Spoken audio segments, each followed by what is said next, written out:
President Yu, Vice President Mr. Beach, Present. Clerk Dr. Eugenio, Here. Board Member Dr. Apodaca, Board Member Mr. Nishii, Here. Board Member Mrs. Say, Present?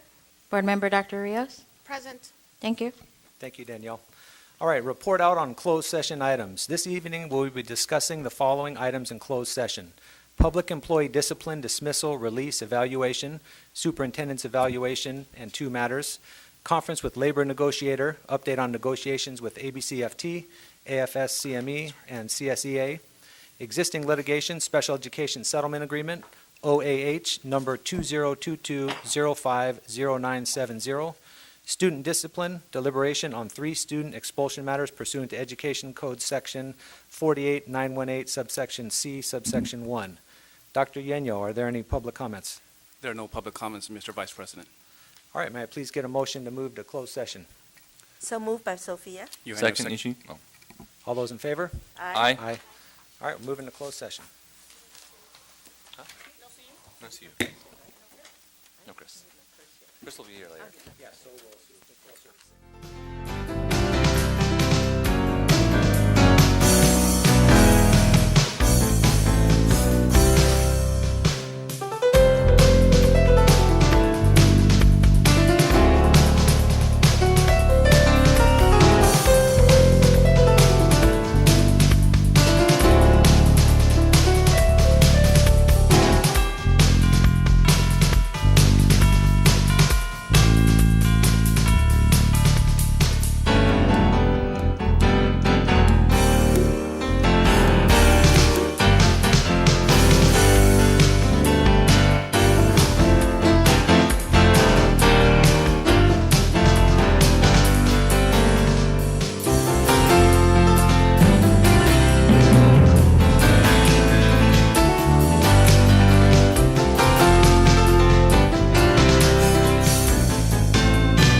sweethearts that e'er I've had, they're sorry for my going away. And of all those sweethearts that e'er I had, they'd wish me one more day to stay.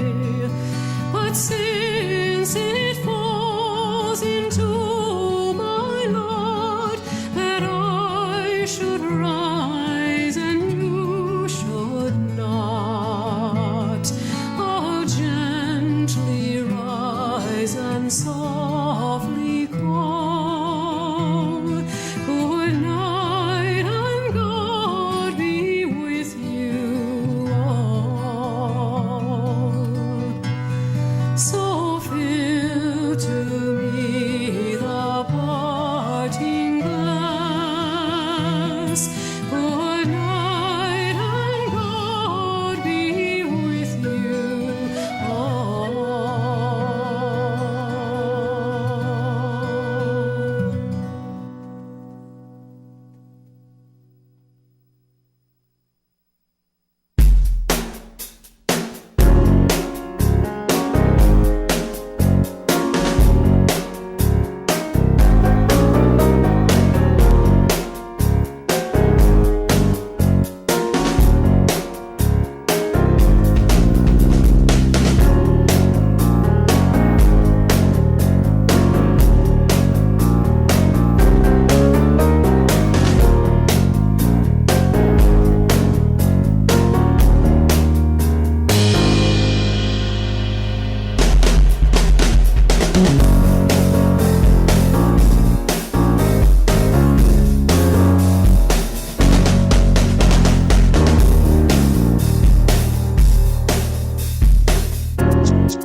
spend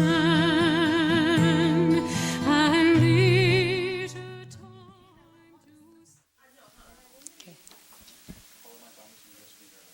to Is Sophie not here? Sophie? Okay, let's begin. It's 7:05. Okay. The board is now back in open session. May I have a motion? So moved. All those in favor? Aye. Aye. Okay, motion passes. Please silence your phone. Good evening, everyone. We welcome public comments, and anybody wishing to make a public comment must fill out a card on the table to my left. All the public comments are to be made during the public comments section or at the time an item is presented and must be done before the item is discussed. Each comment must be no more than 5 minutes. Tonight, in closed session, the board discussed public employee discipline, dismissal, release, evaluation, superintendent's evaluation, and 2 matters. Conference with labor negotiator, update on negotiations with ABCFT, AFSCME, and CSEA. In closed session, the board discussed and approved a special education settlement agreement in the amount of $3,465 in attorney's fees for OAH 20220500970 by a vote of 6-0.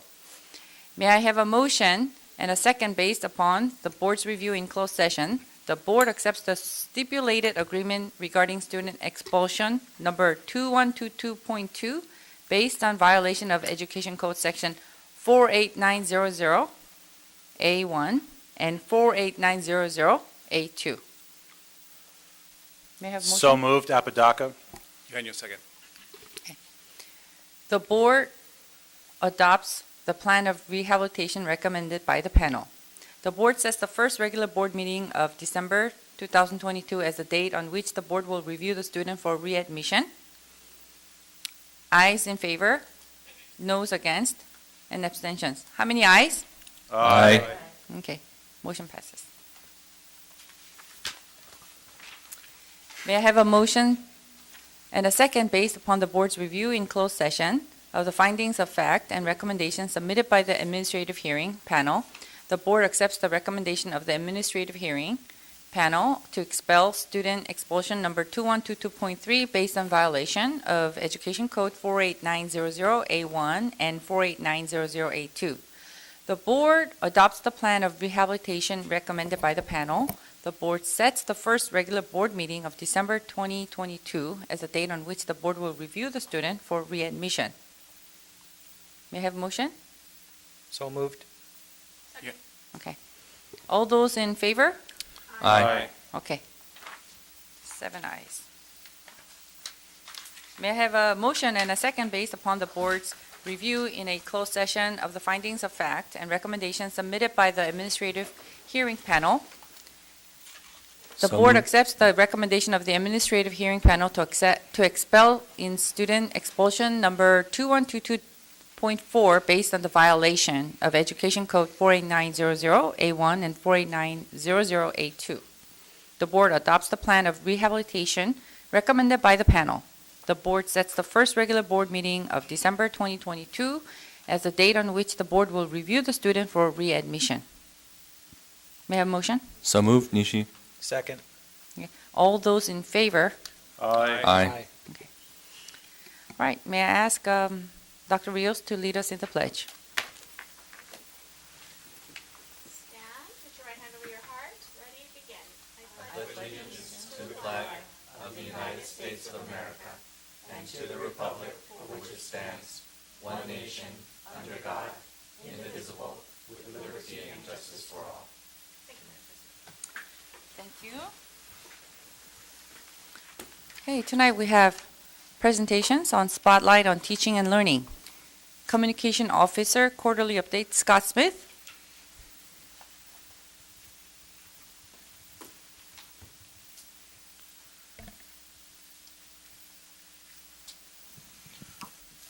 Good evening, President Yu, members of the board, Dr. Sue, cabinet, and community. As the school year is now over, it's a great time to look back at our communication success that we've had over the last 12 months. It was an interesting year with many stories to tell, while also dealing with COVID-related messaging and even some crisis communications. In traditional media, we had over 50 stories and articles appear in local media outlets, including print, online, and broadcast. More than half of the stories that were ran were the result of our pitches to the media. Our pitch stories appeared in the Los Cerritos Community News, of course, Long Beach Press Telegram, and the LA Times. These stories included the bike giveaway at Aloha Elementary last December, how ABCUSD was dealing with COVID, and most recently, the class of 2022's graduation ceremonies. Social media continues to help deliver timely messages to our families and the communities we serve. The district's social media pages, ABC Stories on Facebook and Instagram, reached over 50,000 views over the course of the 2021-2022 fiscal year. This was an increase of about 40% from the previous year. Not surprisingly, our most successful post was about students, the Artesia Boys Soccer Team's CIF Championship. Some of our other successful posts included COVID updates, schools of choice, Whitney High School being ranked the #1 high school in the state, and the helpful Honda people visiting Artesia High School. One of the areas that showed significant growth was our use of video. We are very fortunate to have a talented video producer on our team, Mr. Steven Silpa, who records and edits amazing videos that you see. We produced 24 videos over the past year, covering a wide variety of subjects and events, from the first day of school, featuring students returning to school in person, to the opening of a time capsule at Cerritos High School, with a special appearance by former Superintendent Dr. Smuts, to the unveiling of the new science building at Whitney High School. We showcase unique, fun, and touching stories that give our communities insight to who we are. This past month, our new video series, District Channel 1, premiered. The response of our first episode was overwhelming, and our second episode is in production. This show gives us an opportunity to share different stories from across the district to better connect with our families and communities. Our goal is to produce 2 episodes each month during the school year. We continue to send consistent messages to our families and stakeholders through the weekly community update. As you remember, this publication began during the pandemic and has grown to be a critical tool in communicating with our families. We recently upgraded how we deliver this publication using a new format to make it easier to read. The new format has shown great results with an over 90% open rate. The bottom line is that we have great stories to share with our families, our community, and the Southern California region as a whole. We will continue to share our stories as widely as possible to reach as many as possible. Thank you. Thank you. Any board comments? Okay. Thank you. Okay, we have one. Scott, we have Sophia, say. I do want to say thank you so much, all the effort that you put out, work with us, the board and the community. You did excellent job. You are really connect us with the parents, students, and local community and other such as some like Sir Optimus Club, you're always there. So I want to thank you very much along with the Dr. Sue. Appreciate all the work you've done. Thank you very So much. I also want to chime in and what would we have done if we didn't have a communications officer especially during this pandemic and post-pandemic, because of the whole culture, the communication had to roll out very speedy. And I know that you had to juggle several hats, but you delivered. Thank you very much. I know that we, the board members, kind of harassed you here and there, calling you, what's happening, Scott? But you delivered. Thank you very much, because we were in situations where the community, the public had to hear what's going on. So, thank you. Thank you very much. Keep up the good President. work. Thank you very much. Okay, next we have Equity Officer Quarterly Update, Adrienne Thomas. Hello, good evening, President Yu, Vice President Beach, Clerk Dr. Eugenio, members of the board, Superintendent Dr. Sue, and the cabinet and the community. It's almost been a year in my position, and working with elementary and secondary school administrators and parents has provided many windows and mirrors into the beauty and the challenge of ensuring that each student in ABCUSD has a physically safe and socially responsive educational experience. My management of the Hispanic Latino Family Circle, which began this year, and the Black Family Circle has served to empower our parents to support their child's achievement through a more equitable balance in education and opportunities for them to converse about the needs of their students. The Hispanic Latino Family Circle, which we affectionately call the HLFC, had 3 meetings this year. The Black Family Circle, which we affectionately call the BFC, had 4 meetings. All meetings were centered around topics of college and career, academic progression, and social-emotional tools. These meetings were recorded and can be found on the district website under Equity. Thank you to the board members who attended some of these meetings. We appreciate you coming to the meetings and learning what our parents were learning. On June 1st, counselors and administrators, mental health professionals who help co-create and facilitate these family circles met to discuss improvements and next steps for each of these family circles. The BFC, which began in 2020, will become a Black Family Circle Parent Advisory in the upcoming school year. The formation of this Black Family Circle PAC is supported by the Board Resolution 19114, and it will be guided by the professional development from LACO, a vendor who has led the parent workshops in forming advisory groups with bylaws, actions, and membership and goals. More to come on this development and the new year. I will speak on that. And my role has been clear. Though the work of equity is boundless, but it is a journey, not a destination. And I've begun my work in looking at our equity outlook, which includes the areas of systematic, climate, resource, and academic equity. And my plan is to form a district office equity committee to better establish allyship in this area. Again, more information is forthcoming on that. As far as our students, the next school year, we will bring more of a focus on engaging our students in their sense of belonging by having youth summits to focus on community leadership. Specifically, Cerritos High School will have an 8-week Asian Youth-Centered Leadership Program which culminates into a community project. It will be conducted by the Center for Pacific Asian Families, and it is called Know Your Roots. It provides a vehicle for these students to develop into leaders and problem solvers and activists. Some of their examples of community projects have been focused on xenophobia, violence, and community involvement in their cultural identity. This summer, I will offer to all school administrators on what diversity, equity, inclusion basically means, the basics, and how to enhance DEI so that we can get closer to the education's overarching goal, which is to improve student learning and their outcomes. Over this past year, I've had some principals who've asked me for equity training for their staff, but this can be very broad. So I wanted to narrow it and make sure that they focus on the context of what they believe their school needs by providing this basic workshop for them.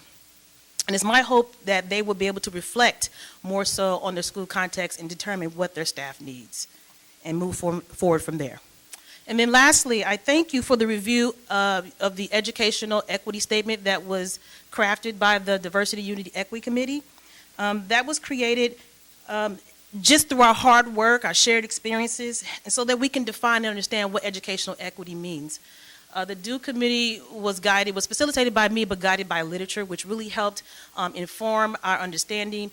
And what you see there in your board, I think it's Thursday update, was that educational equity statement.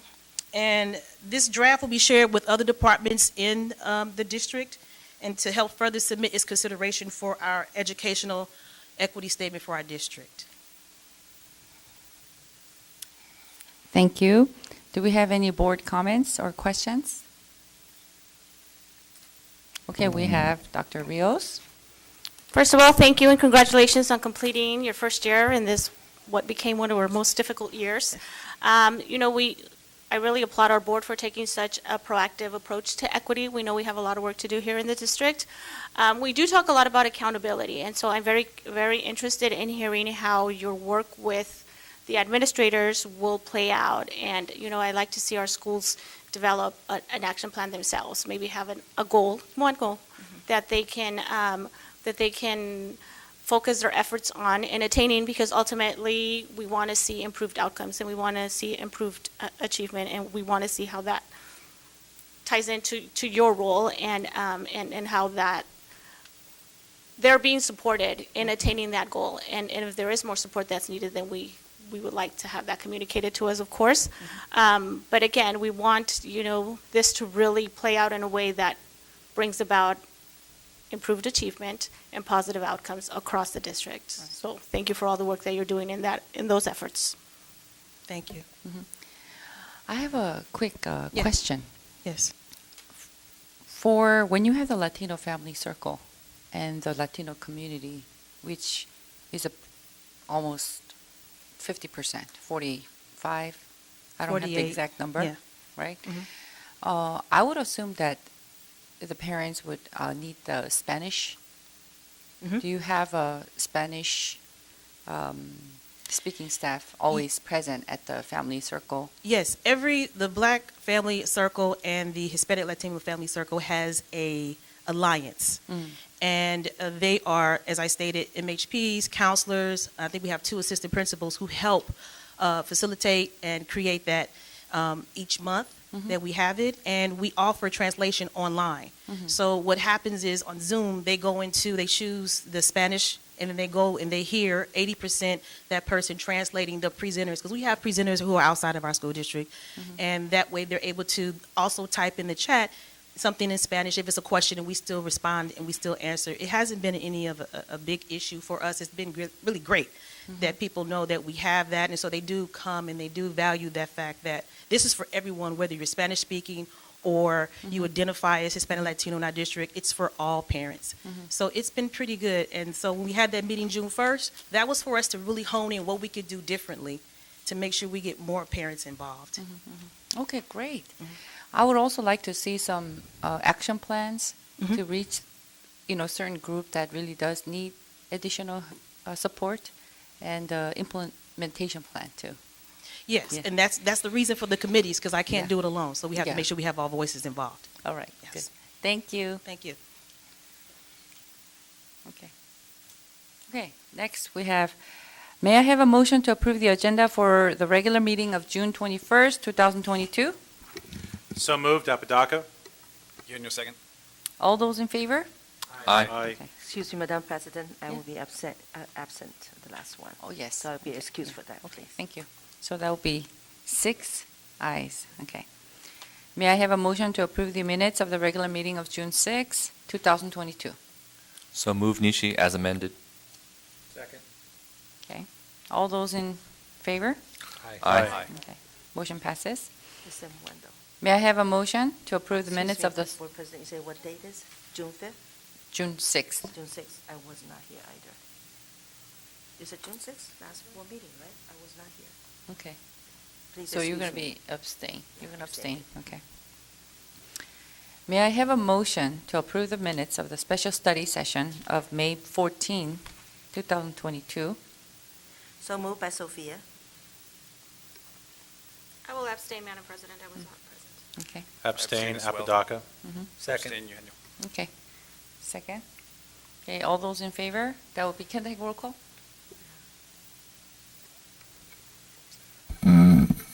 Dr. Apodaca, Abstain. Mr. Beach, Yes. Dr. Eugenio, Abstain. Mr. Nishi, Yes. Dr. Rios, Abstain.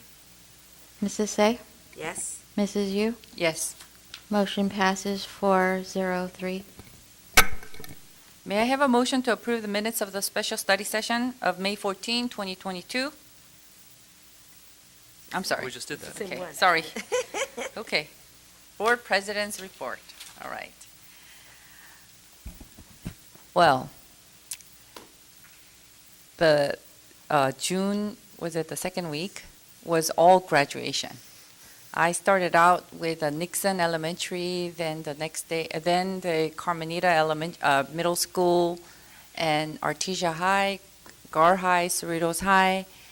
I attended like 7 graduation, and it was very exciting because after during 2 years of pandemic, to have a in-person graduation, people were so excited. Everybody came. All the graduation was packed, and just so glad that we were able to have the graduations at the new field at Artesia High School.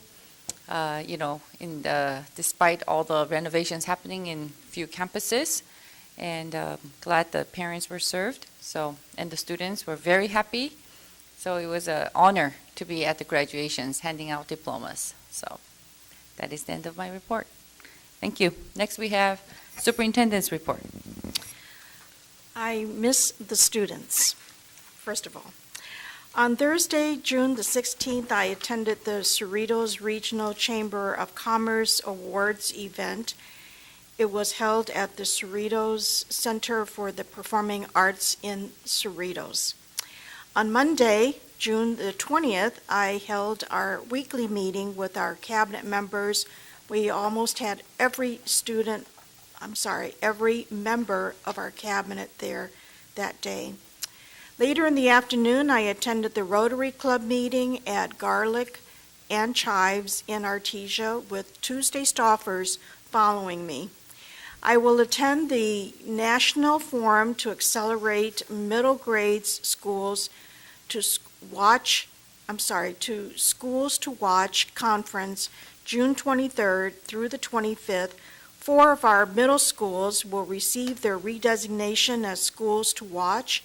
They include Carmenita Middle School, Fetty Middle School, Haskell Middle School, and Tetzloff Middle School. Fetty has been redesignated as a 2021 National Schools to Watch. Additionally, Carmenita, Haskell, and Tetzloff Middle Schools were redesignated as 2020 National Schools to Watch, and they will all be recognized. This concludes my report. Thank you, Dr. Su. Next, we have Employee Representative Report. Do we have any? Seeing none. Public comments. Clerk Eugenio? Thank you, Madam President. Persons wishing to address the board should fill out a card located on the table by the door and place in the silver tin. Speakers will be called in sequence during public comments section, which is limited to 1 hour, and each speaker to one presentation of 5 minutes unless the board wishes to waive the time limit. Those who have a group concern are encouraged to select a spokesperson to address the board. Persons wishing to address the board on a specific agenda item at the time the item is under discussion are limited to 5 minutes each and will be called to speak following the staff comments and prior to the board's discussion and taking action. Adverse remarks about a person's race, ancestry, ethnic group, identification, religion, color, national origin, sex, sexual orientation, gender, mental or physical disability, or age may not be made. Please avoid remarks or charges which reflect upon the character, motives, qualifications, or ability of any school district employee. Concerns presented to the board will be followed up and addressed by the appropriate staff. First speaker, we have Ramona Wainwright.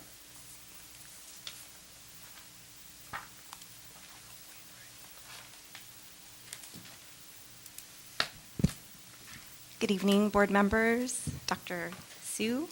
Thank you for your time. I am the parent of an incoming junior at Cerritos High School and an incoming fourth grader at Stowers Elementary. But I'm actually here to speak specifically to my experience with the online independent study program. In lieu of what's forthcoming meetings regarding an academy and all that will entail, I felt I would be remiss if I didn't highlight specifically the exemplary experience and the leadership of my son's teacher, Mrs. Angela Burnett. Truth be told, the beginning of OISP was shaky. There was a lead time, I think, of about a month where some kids didn't receive their textbooks. At times, it appeared we were relegated to the proverbial back of the bus. It wasn't the best feeling as a parent, but we pressed on, and that was wholly facilitated by Miss Barnett. I believe she was previously at Willow Elementary, and for whatever reason, my son and her third grade thinkers were gifted with her ability to not only teach, but to navigate the technological issues that arise when you're online. to be able to, as one can online, reach the kids and address their social emotional needs. I've never had an experience where I had a teacher, like anything that was even appeared amiss with my son was addressed. She made herself wholly available, whether it was through Class Dojo, whether it was through a Zoom, impromptu Zoom, mind you. At times she asked, hey, parents, you got any questions? It was, for lack of a better word, it was pretty dazzling. The length at which she made sure her kids had the best possible experience. Not only that, I think most importantly, she allowed parents to get together. She facilitated, hey, this is the means by which you can reach each other. She wasn't there, but she encouraged that, do so safely, but allowed us to communicate with each other, and therefore the kids had times where they actually were able to get together. That being said, I implore that in the process of determining what a hybrid, speaking out of turn, what I hope would be hybrid, online academy will look like, please defer to Ms. Barnett, Oliver Yang. I never met him. I only saw him at the picture day, but other parents spoke well of him and his desire to see what was a fledgling program be something that allowed for us to see the possibilities in online learning. And I wholeheartedly believe if one can earn a master's, a PhD, a number of, any number of accolades online, as you're choosing as adults, we can certainly facilitate and meet the needs of children and have the forward-thinking and progressive stance to allow for them in this age of technology to have a complete academic, social experience. Last but not least, in the words of Ms. Barnett, as she told her kids, begin with the end in mind. In so doing, when you lay the foundation for whatever the upcoming program will look like, please begin with the end in mind. The end of the social, of course, educational, the emotional needs that will all need to be met all at once online. I appreciate it. And once again, thank you, Ms. Barnett. You're out there. Thank you. Next speaker, we have Carissa Cordero.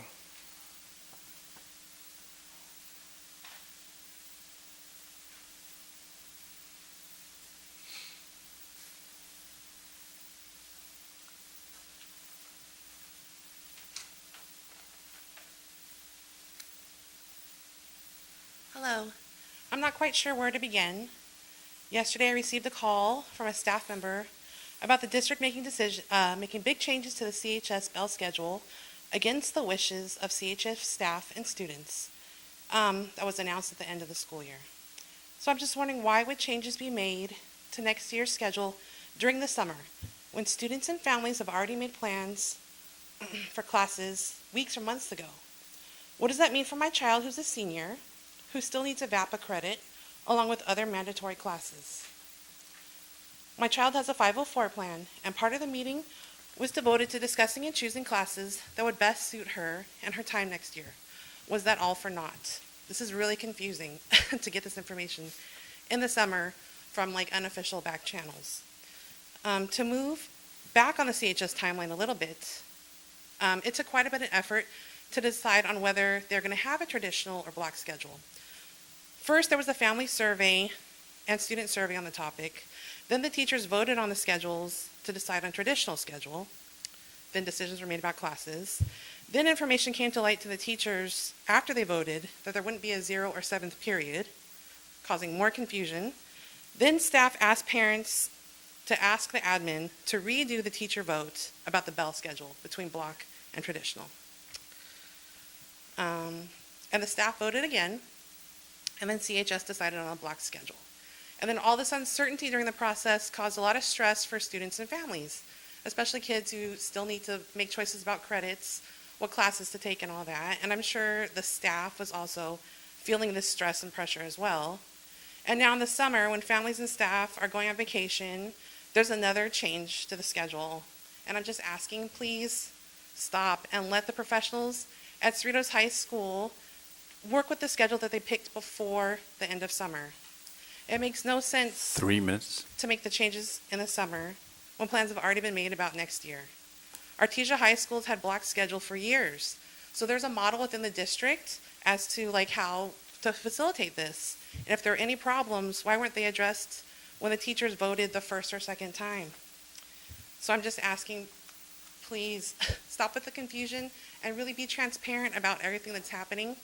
It's stressful. It's stressful for parents of seniors. It's stressful for the staff. I mean, and there's so much information going around, texts, phone calls, Facebook. We would just like, and official information in a timely manner. Thank you. Thank you. We'll ask the staff to follow up. Next speaker, we have Izzy Cordero.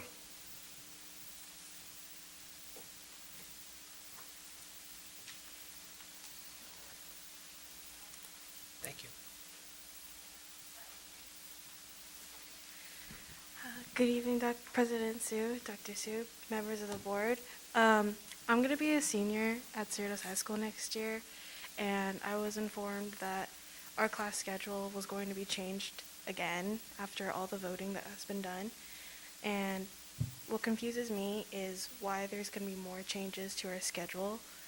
And as a senior, I have class credits that I need to earn next year because I didn't want to do anything this summer. I needed a break from school. I didn't want to go to summer school. I didn't want to enroll in like dual enrollment to get those credits. I wanted to finish it at school during the school year.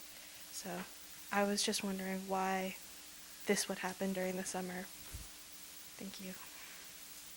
Thank you. Next speaker, we have Luzana Kaku.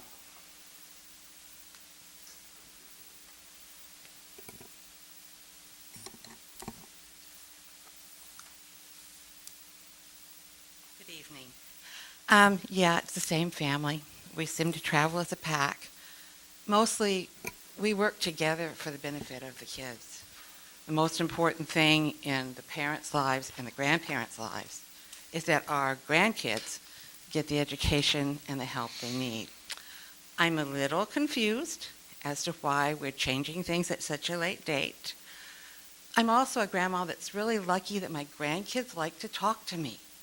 We spend time, many hours sometimes, just talking. And I know once they filled out their class schedule, they picked their schedule, they felt really good about it. The younger one is athletic and she wants to play in band. With a block schedule, she could do both of those things. I don't know why a sophomore should have to choose between two passions.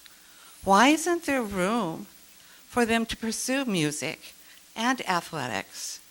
The block schedule gave her that opportunity. Now she's going to have to choose.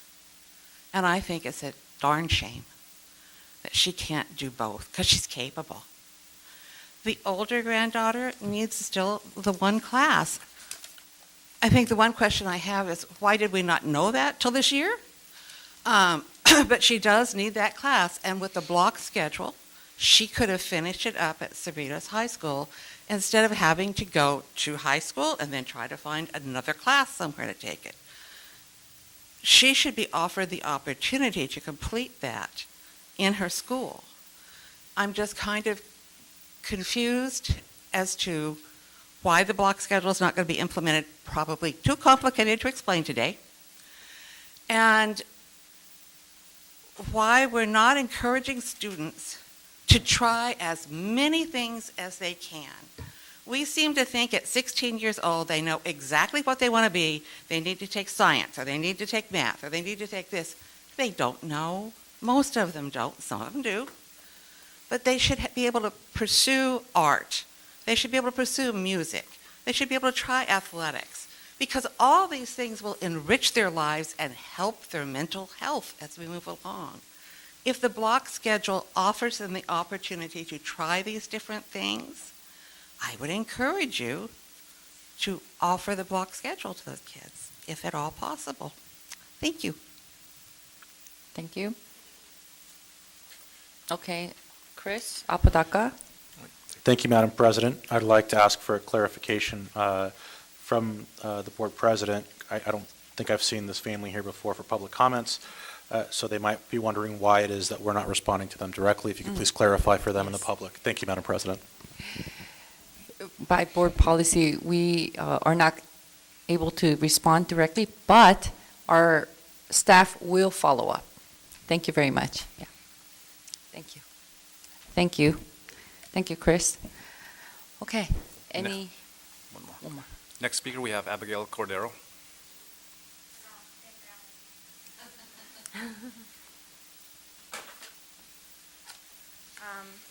Hi. I'm the second granddaughter she was talking about. I am a student, I am an athlete, I am a musician, I am an artist. I should not have to choose between one of those things for my education. I enrolled for wrestling, jazz band, digital art, and all the required classes for my sophomore year.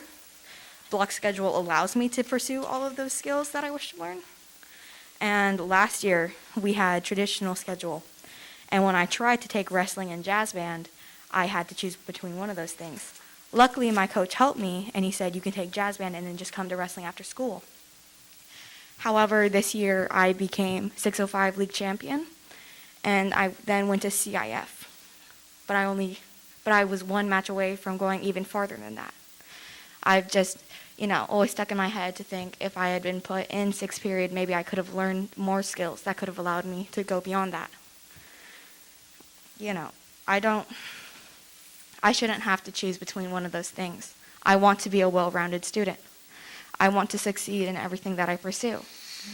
And block schedule allows me to do that. It allows me to help with my time management, and I'm then able to do all the things that I love. Anyway, that's just me. Thank you. Thank you. That concludes public comments, Madam President. Thank you, Clerk Eugenio. Next, consent calendar. May I have a motion to approve the consent calendar? So moved by Sophia. Eugenio, second. Is there anyone who wishes to remove any item to be considered separately? Yes, Madam President.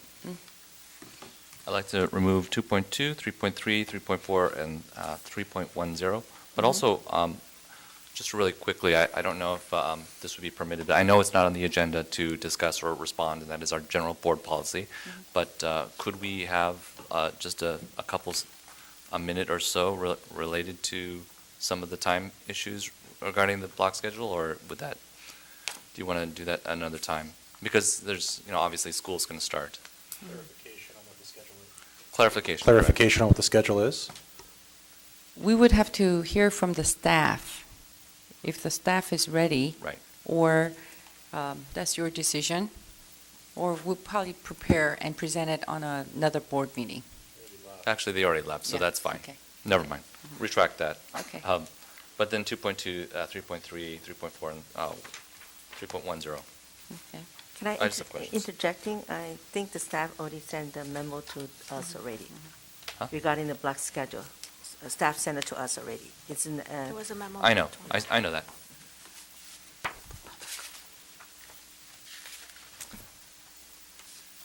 Okay. You want to vote on the separately? I just have some questions quickly. Okay, go ahead. 2.2, just wanted to know how long we've had the arbitrator? So we have worked with Mr. Horowitz.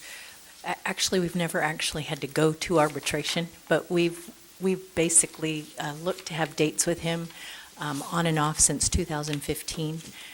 We've worked with him because he's recommended by our legal counsel, and the units that we've needed to go to arbitration with have not been opposed to working with him.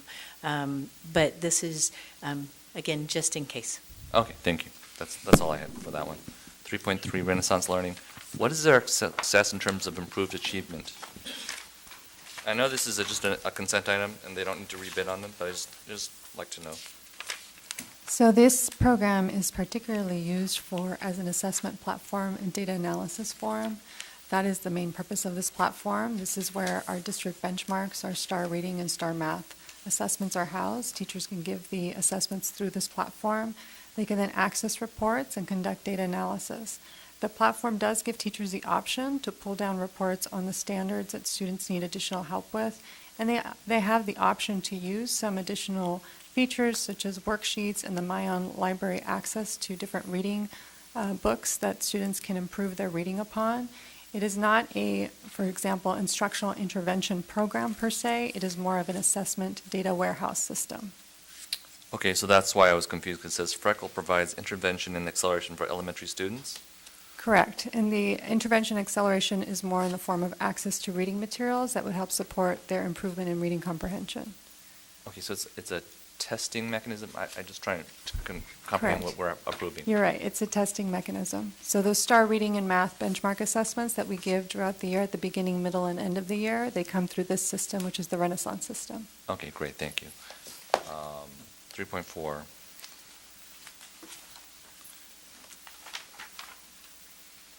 So the renewing contract, how long have you had the contract? So we started with GoGuardian actually in 2018, but in the initial uses, it was limited to really computer lab teachers. When students would come into a computer lab, teachers would need a way to access student screens and monitor what students were engaged with online.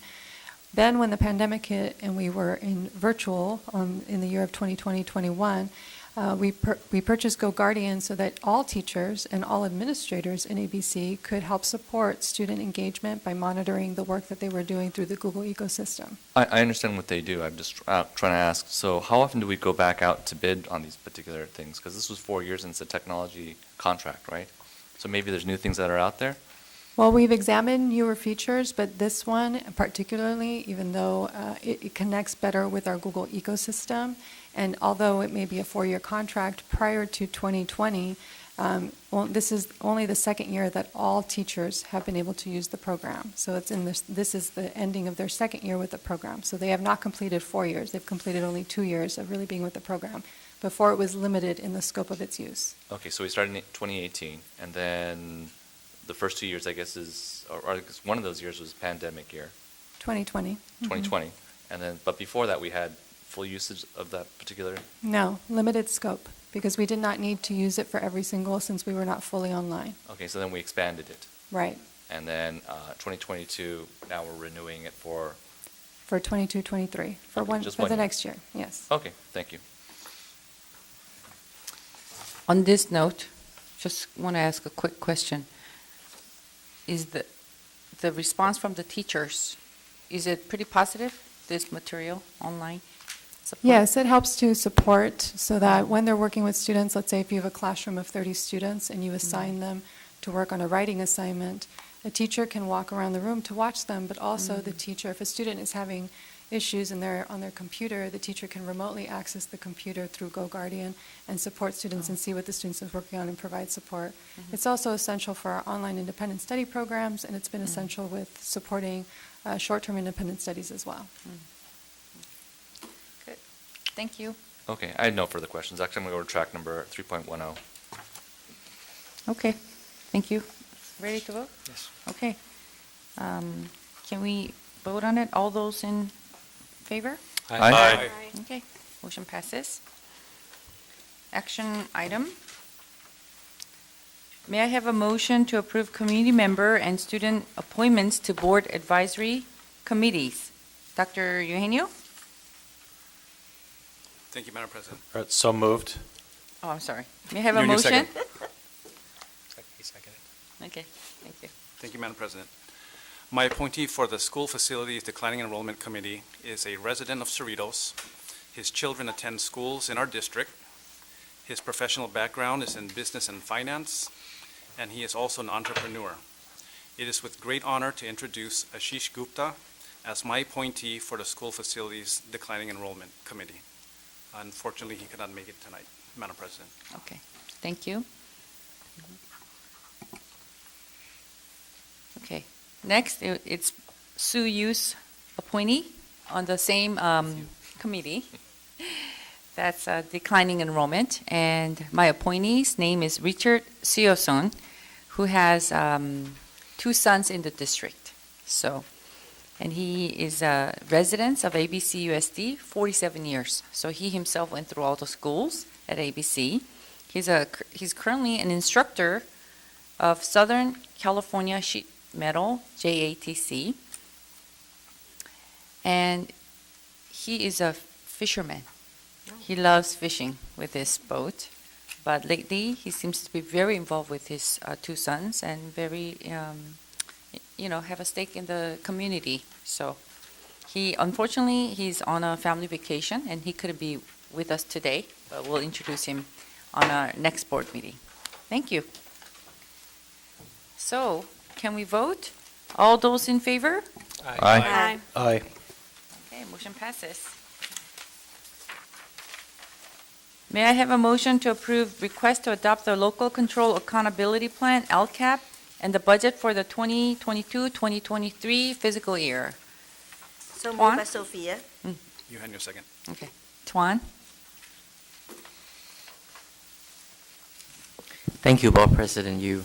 So at the last meeting, staff presented the LCAP and the budget to the board for your review, your discussions, and provide directions to staff. It is a 2-step process as required by law. So tonight, we are bringing the item back for the board for approval. We will not go into another presentation. So this has been reviewed by the county and has passed their review. They have some comments, but it's minor, and we made all those adjustments to accommodate their requests. So tonight, then in front of the board is the approval. We're requesting for your consideration of the LCAP and the budget for next year. Just to recap real quickly, the budget will be balanced based on the governor's May revision, right? As of today, June 21st, we were hoping to have some kind of news from Sacramento regarding a budget agreement between the legislature and the governor. We have not. So the state, as of today, have not have a budget agreement, meaning that in August, on the 16th, we will bring back to the board a budget revision based on the state adopted budget.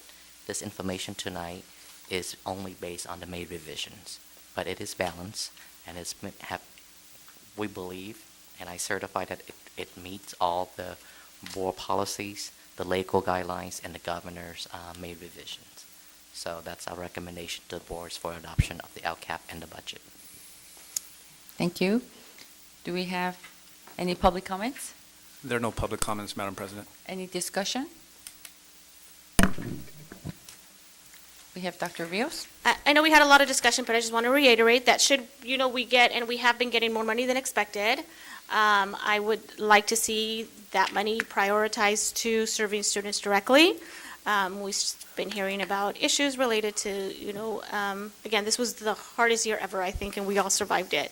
But I would like to think that we learned a lesson here and there about supports that are needed desperately at our various schools, at our various levels, whether that be assistant principals at the elementaries, prioritizing maybe our Title I schools, behavior specialists at our schools, resource officers at the high schools.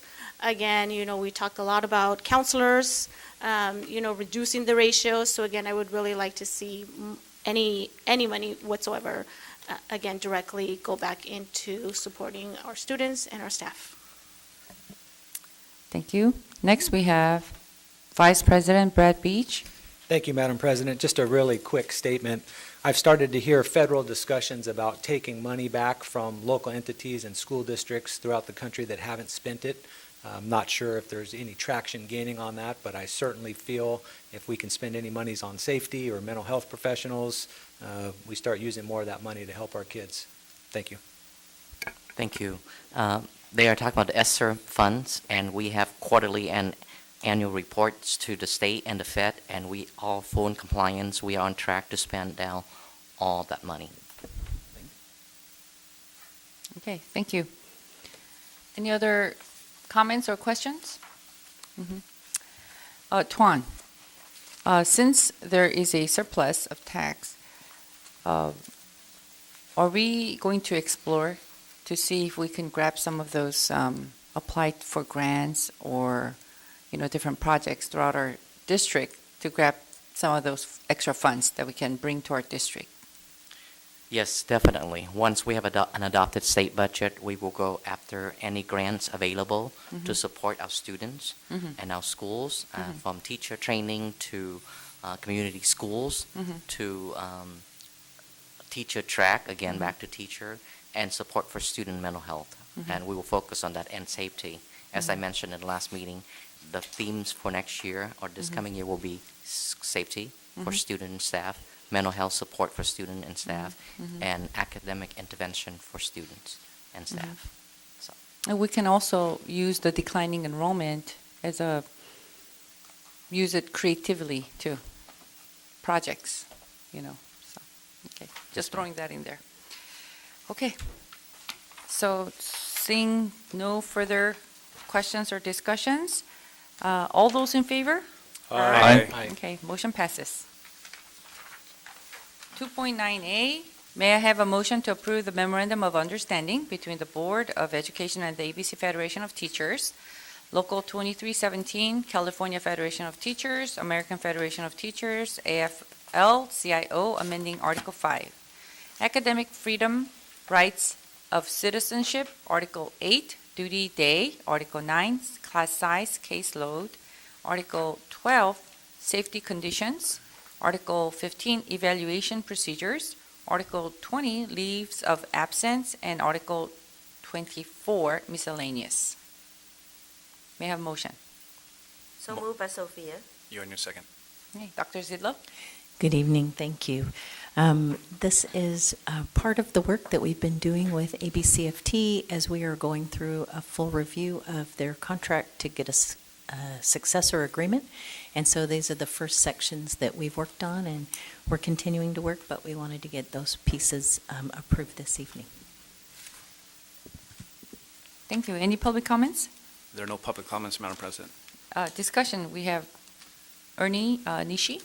Yes, I just have a couple questions regarding the page 101, nurse maximum caseload says no reduction in nurses. That's great.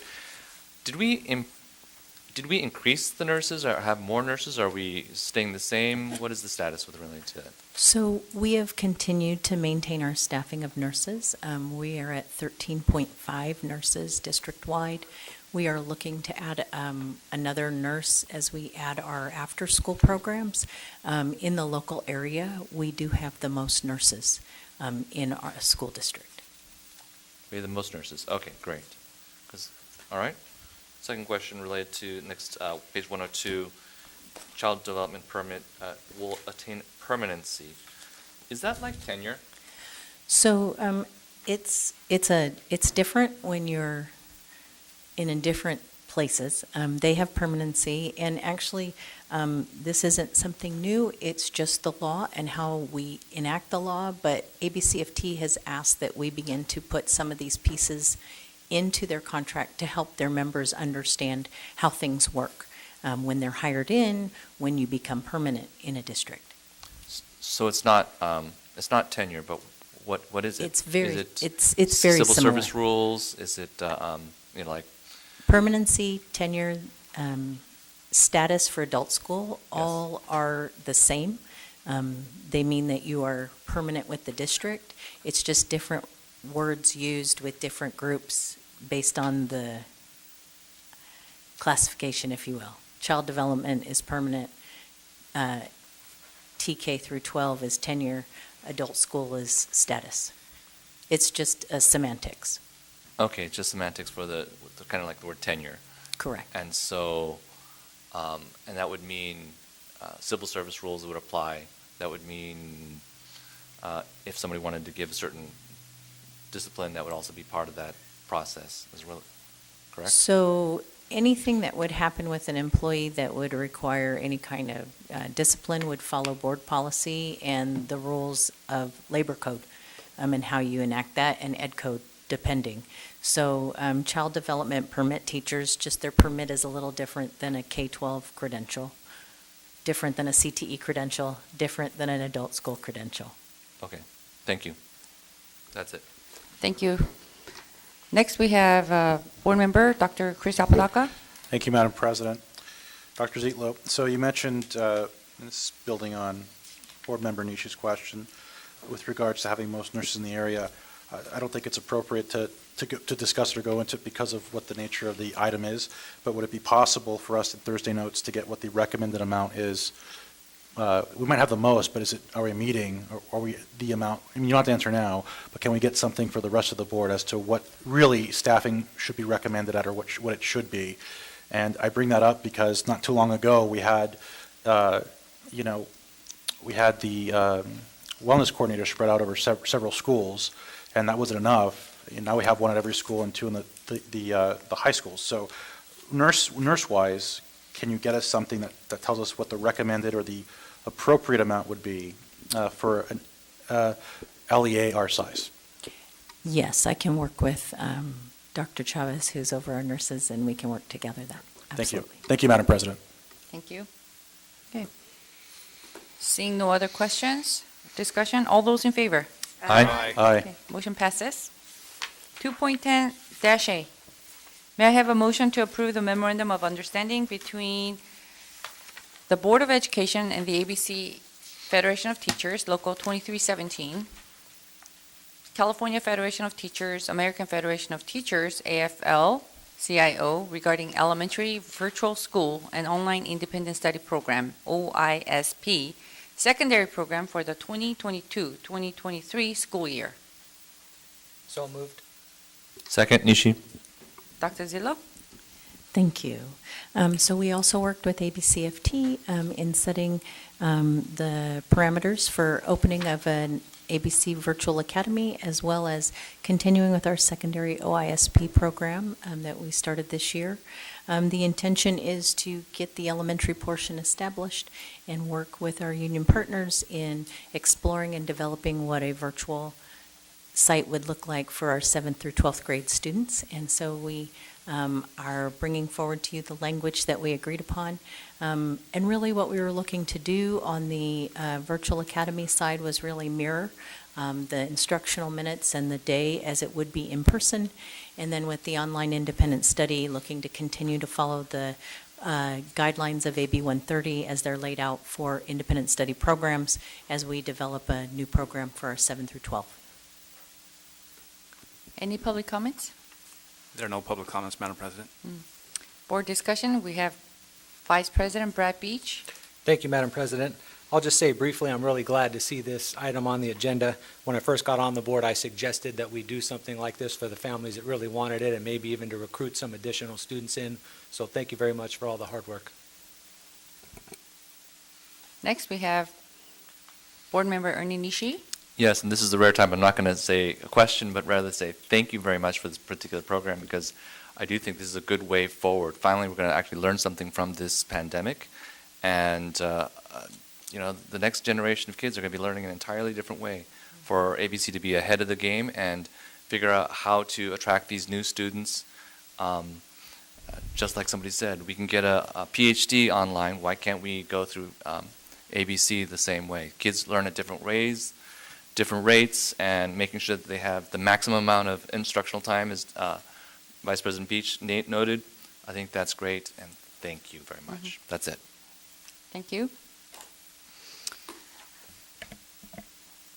I want to encourage that we continue to explore creative methods and different ways to educate our children, because other districts are struggling also. And I know that our neighboring district sends us advertisement every other week.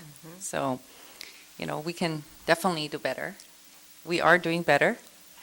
Okay. Seeing no other discussion, all those in favor? Aye. 2.11-A.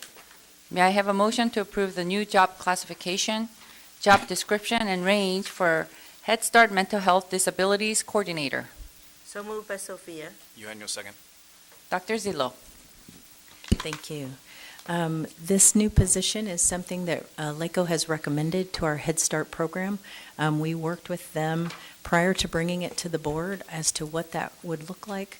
They really are wanting someone that could be working with families in the mental health side and help identify students with disabilities, and many times those things go together. And so this is the job position that they have approved, and we're bringing forward for your consideration this evening. Any public comments? There are no public comments, Madam President. Any discussion? We have board member, Dr. Chris Apodaca. Thank you, Madam President. When I see Head Start, I think of obviously our partners, but I think of outside funding, either federal or state. So will this be something that will be fully funded by the district, or is this something that will be offset by an outside agency? This would be fully funded by our Head Start federal funds. So that's exactly what I wanted to hear. Okay, thank you so much. Thank you, Madam President.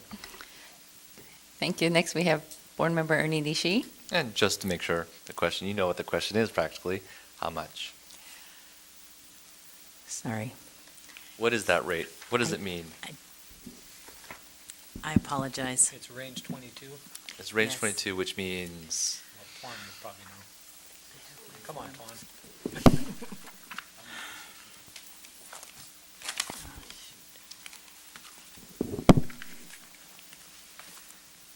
and it's competitive, I'm presuming that was the answer to the second part of the question. Yes, yes, we. Because you've looked at other rates out there. Well, and we worked with Head Start to determine its placement, and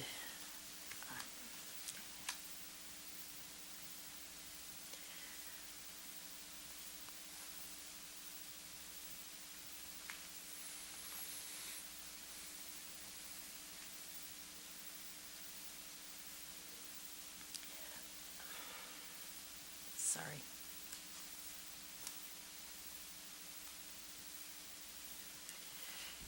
It's starting at around 85,000. Thank you.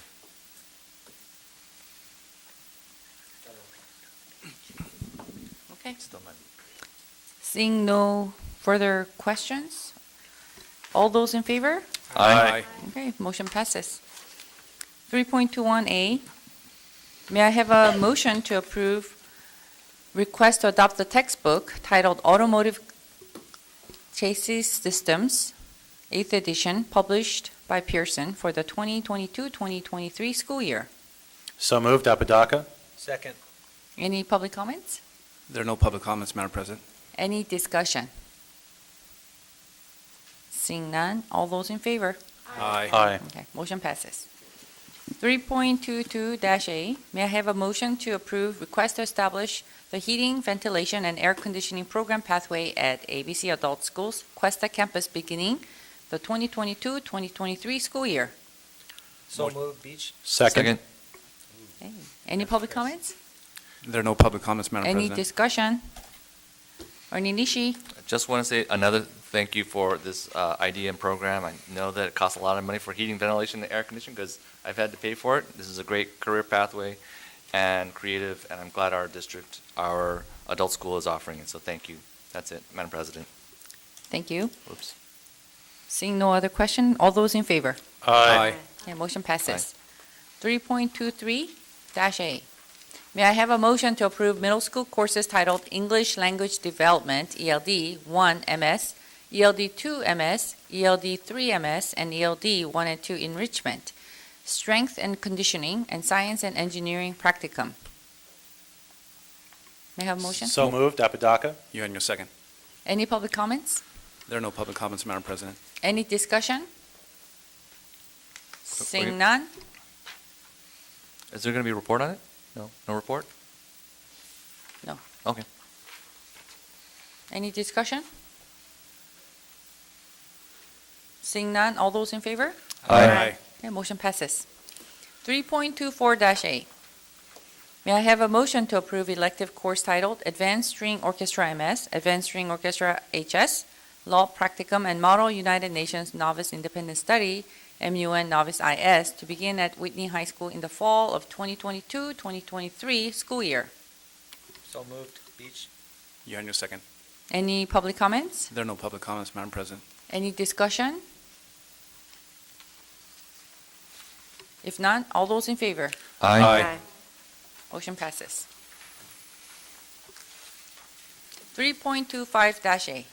May I have a motion to approve request contract with EduCurious Partners to provide professional development to technology integration program, TIP, teacher leaders for the 2022-2023 school year?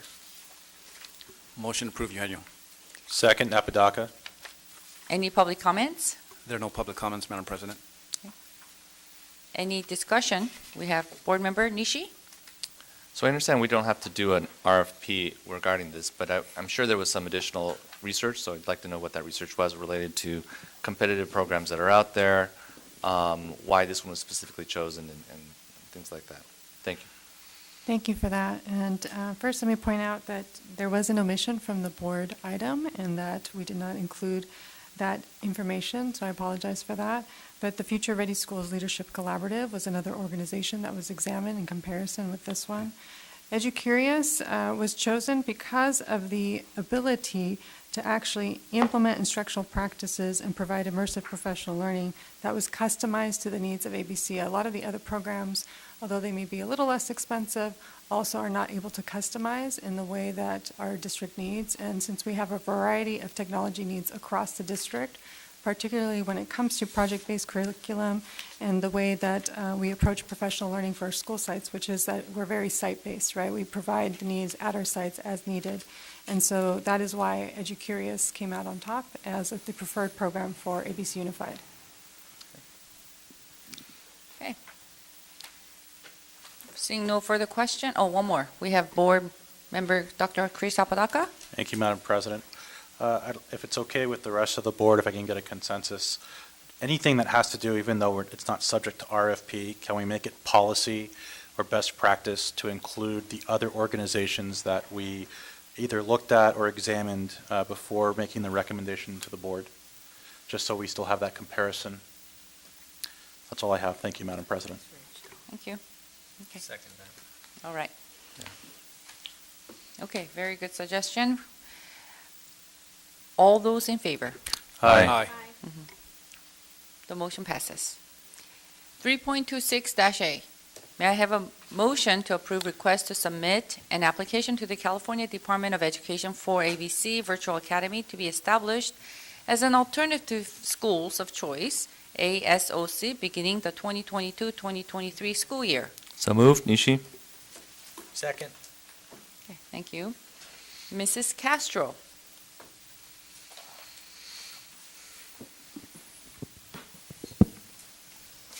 Thank you very much. Again, working in partnership with Human Resources and with different department heads, we are happy to announce that we are going to apply for School 31.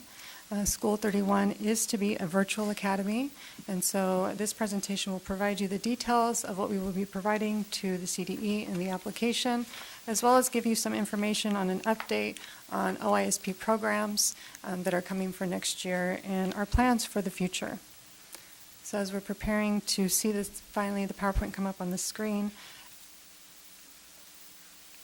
So for School 31, let me provide you some key components that are required by the CDE for this application. First, you must have a dedicated campus or portion of a campus with a specific school address. That must be part of the application so that families know exactly where to go if they want to find their principal or their assistant principal or a secretary, et cetera, and they want to be able to communicate with their academic team. An administrative team, including a principal, must be assigned to the school. In addition to that, the school, because it is its own School 31, must have its own website, budget, and student and staff handbook with all the policies that follow our district policies as well. Curriculum and instructional materials must follow board policies and are aligned with our district policies. And this application will be submitted to the CDE under the title of Alternative Schools of Choice for our families. The main form of instruction for this virtual academy will be synchronous instruction, which means students will be learning virtually from home, but is teacher-led instruction. So they will be on camera with their teacher live, receiving instruction at the same time with their instructor and classmates. The activities can include things such as live video lectures, instructor-led discussions, student-led discussions, presentations, and other activities that might occur similar to what they might experience in an in-person classroom, but obviously happening through an online format.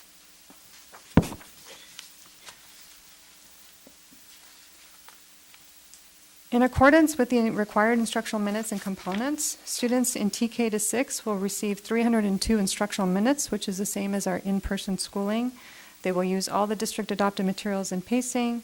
They will have daily attendance and participation required, like an in-person classroom. And on the application, we will be marking it as primarily virtual. This allows for some in-person events and meetings for students and parents. So if a field trip is appropriate for a grade range, they can do that. If they're going to have an activity for their students, such as a field day activity or something with their family engagement activity, they can also do that. So primarily virtual, meaning daily instruction occurs virtually, but there is room to allow for some activities and engagement to occur in person as needed.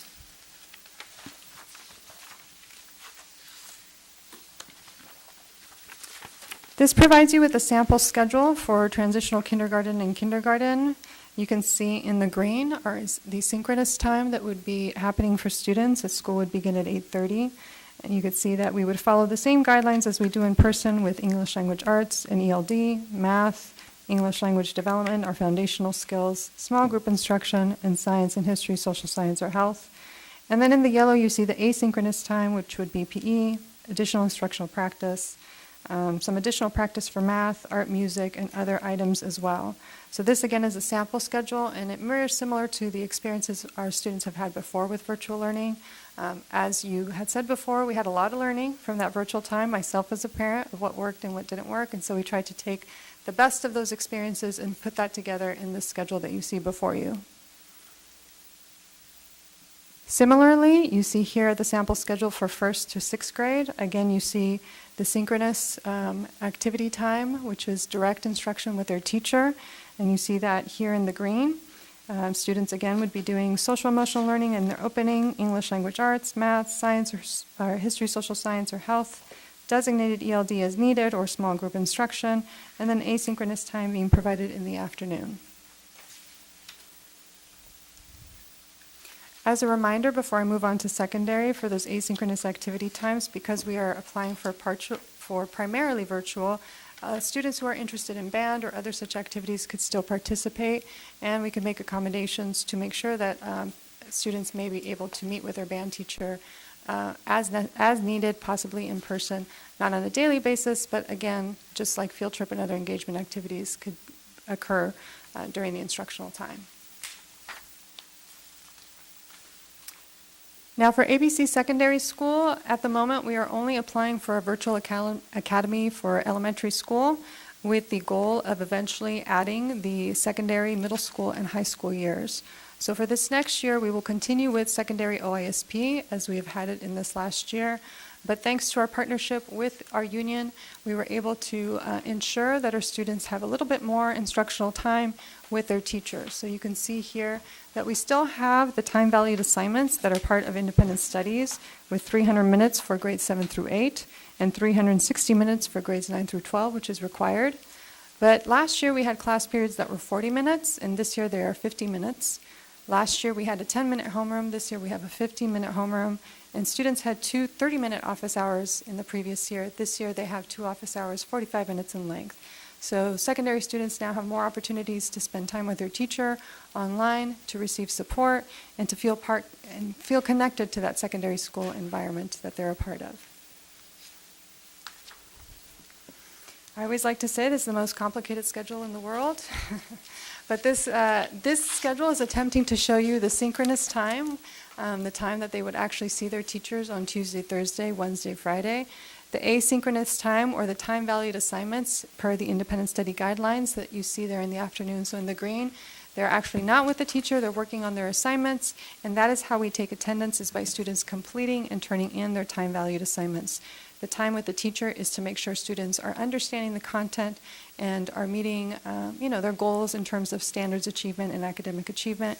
And as we have done this year, we will continue to provide tutoring, intervention support, dual enrollment, mental health services, and other IEP-related services as needed for our students in the program who choose to stay in the program. There are some that are asking, what is the difference or similarities between virtual school and online independent studies? So with this table, I'm trying to kind of show you a little bit about some of the differences. For a virtual school, it's very similar to a traditional classroom setting, except that most of the work is completed with a teacher in a synchronous setting. In independent study, it's a non-traditional classroom setting. That's how it's classified with the CDE. And most of the work that students complete is asynchronously with teacher support during office hours or specific class time, but not necessarily synchronous throughout the day. The virtual school, the pacing is similar to in-person instruction, so we follow the same pacing guide we would follow for all third grade, all sixth grade, for example. But for independent studies, that's really for students who need a more flexible program and need to be self-paced. So every student in the class might be at a different point in their learning experience in the independent study program. So next steps, after your approval, what do we do next? Well, we have been trying to make sure that we pre-register now our existing OISP families. We have been making phone calls to let them know of the plans to start a virtual academy so that if they would like this option, they can continue in the online environment. We will open enrollment for ABC families starting tomorrow, and so we will hold some family information nights for both students that are within our district and outside of our district as well. The first set of information nights are going to start on June 28th. You can see the times there. We're offering it in English and Spanish multiple times in the day. And obviously, since this is a virtual academy, these will be held virtually. And our first day of school is targeted to be the same first day of school as ABC Unified, which is August 22nd. So if I can have you click over, you could see that we are actually already up and running on the website. So this is our initial ABC Virtual Academy. This is where families can reach out to do their initial registration, find out a little information about the Virtual Academy. We've posted frequently asked question sheets in both English and Spanish, and providing the webinar links for all the parent information nights.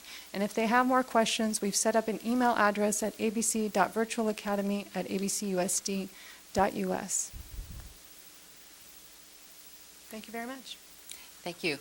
We have discussion. Any public comments? There are no public comments, Madam President. Okay. We have board discussion. Board member Sophia Say.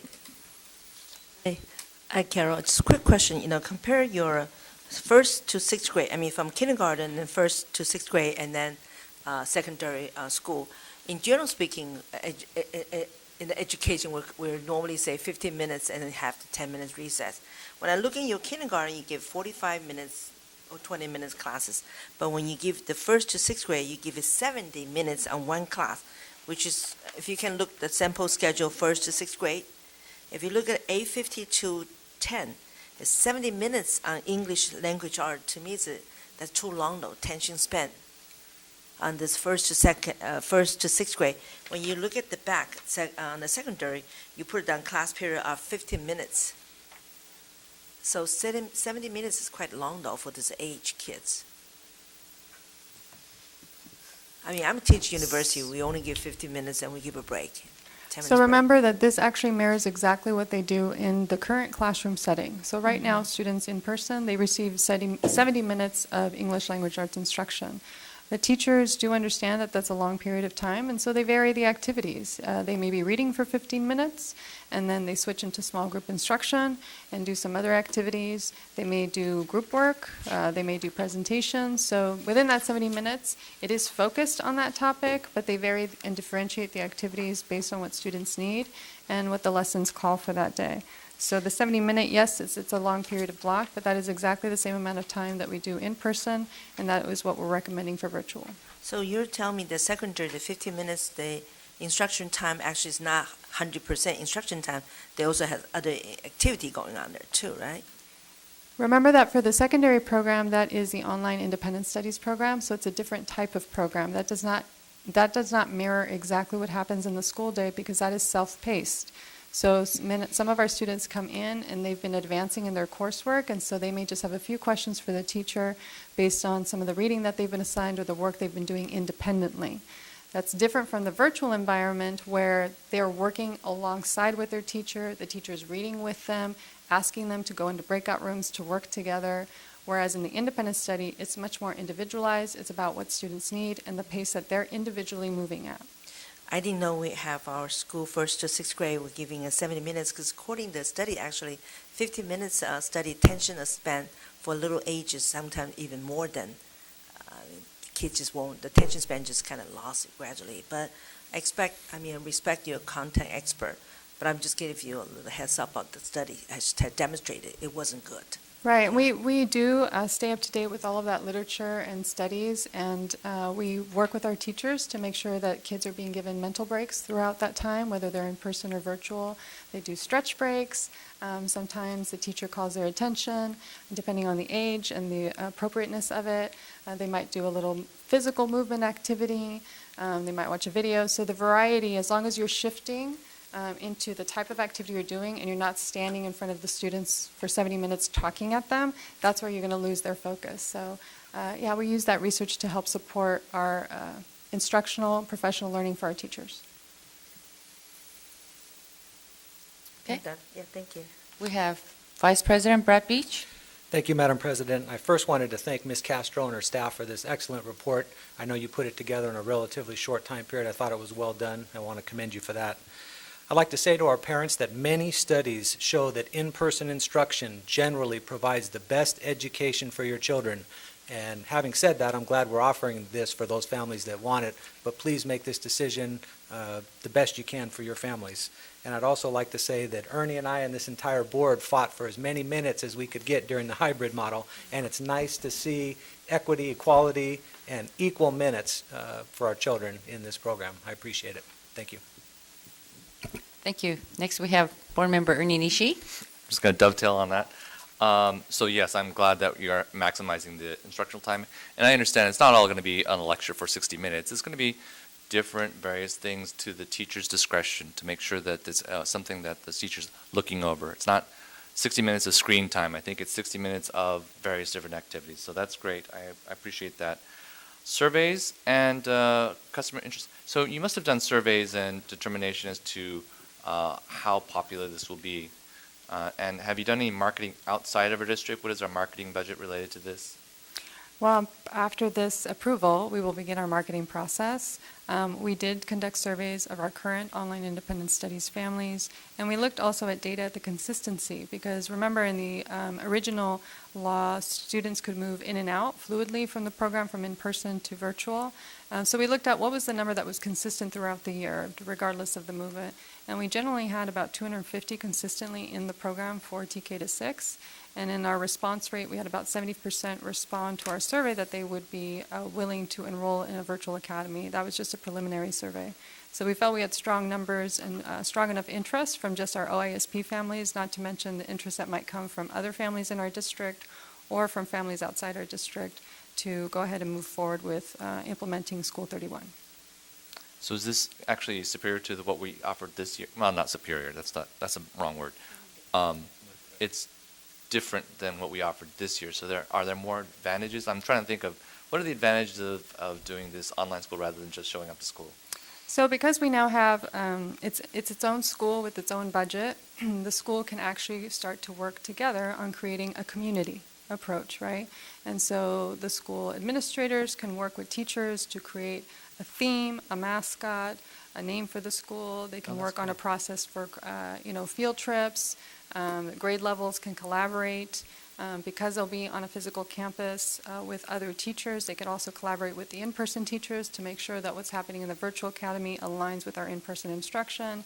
So there's a lot of opportunities here for growth and development, but there's also opportunities here for creativity, as you mentioned, to make sure that we're supporting families in this new environment in different ways, and as our parent had mentioned, allowing families to kind of come together in person in a variety of programs, maybe having a science night in person, although students may be online, maybe offering both. So just depending on the situation and what we can offer, I think it just creates a sense of community and culture that might not have been there before, as it's its own school and can now be identified as its own school. Great, and those are great answers. Is there a threshold, as to how much is the minimum that we would need to make sure that this school is a go? Is there a maximum that we can go in terms of, and when do we? I guess we start to have to hire during the summer to staff up for this. Yeah, you want to answer that? Just looking at some of the logistics, so it's not a last minute. Oh my gosh, So there's no maximum. Okay, there's no maximum because it's online. Wait, no, there is because it's So classroom. the larger the better for us. We are supplementing this program with ESSER funds. Okay. So there's no minimum for this coming year, obviously. We want to have this program start up and running, competitive, like a real, it's not a program, a school. So that's the difference between this year and next year is moving from an online program to now a virtual school with its own identity and administrations and physical location. So we will support that with ESSER fund for at least 2 years, 22, 23, and 23, 24, and then hopefully after that, the program itself will be self-supporting, generate sufficient ADA to support itself and even the districts, like any other school. So we are hopeful for that, and we're excited to look forward to this program. So there's no minimum, so that's interesting. But like for a high school, you need to have a certain amount of kids to like for biology, and there must be a lot of biology, chemistry, physics, English 1, 2, 3, 4, math 1, 2, 3, 4. I mean, there's a certain minimum that we need to. I mean, you couldn't have a class of 2, could you? No, or could you have a class of 2? They will answer that. Yeah. That's a good question. I was going to say, so for staffing, we're currently working and have sent out email to our teachers looking for anyone who is interested in teaching in the programs. As we look at this coming year, that online independent study program for secondary, it is very limited as opposed to what we're looking to do with the elementary. And so that's why we're looking to work over the next year so we can build something that we know will attract, so we'd have the numbers for hiring. Could you have a hybrid? Is that possible, or not really a hybrid? You have to define it with the state. Yeah, so the state definition is, that's not one of the options necessarily that we would approach. It would be primarily virtual. And so, like I mentioned before, the hybrid portion would be activities or engagement in person. So a teacher could work with the administrative team and say, I want to have for example, I'm a physics teacher. The first thing that comes to mind is I want to have an egg drop with my students next Friday as a culminating activity for this project. And so the administrators can work with the teacher to allow that to happen and have kids come on campus and do so. Okay. And so it's going to be sited at a place, so the teachers are going to have to come in, but there won't be any students there, right? That's how it's going to look? Correct, and that's what happened this year. Our teachers were all located on district campus in a school site somewhere. In this case, for the elementary portion of the program, they will all be at the same site together, and we're still working on where we're going to put the secondary people. Will it be flexible though? I mean, if they, for whatever reason, some of the whole point of online schooling is that it's a little bit, you don't have to be specifically in that specific location all the time. Maybe it's reserved for you, but would they have to be there every single day, or could there be if you had the technological setup to do it from a different location? So what we have done with our employees is that if they have an issue and a medical reason that they would need to work remotely, we've worked with them, held an interactive meeting, and made arrangements for that.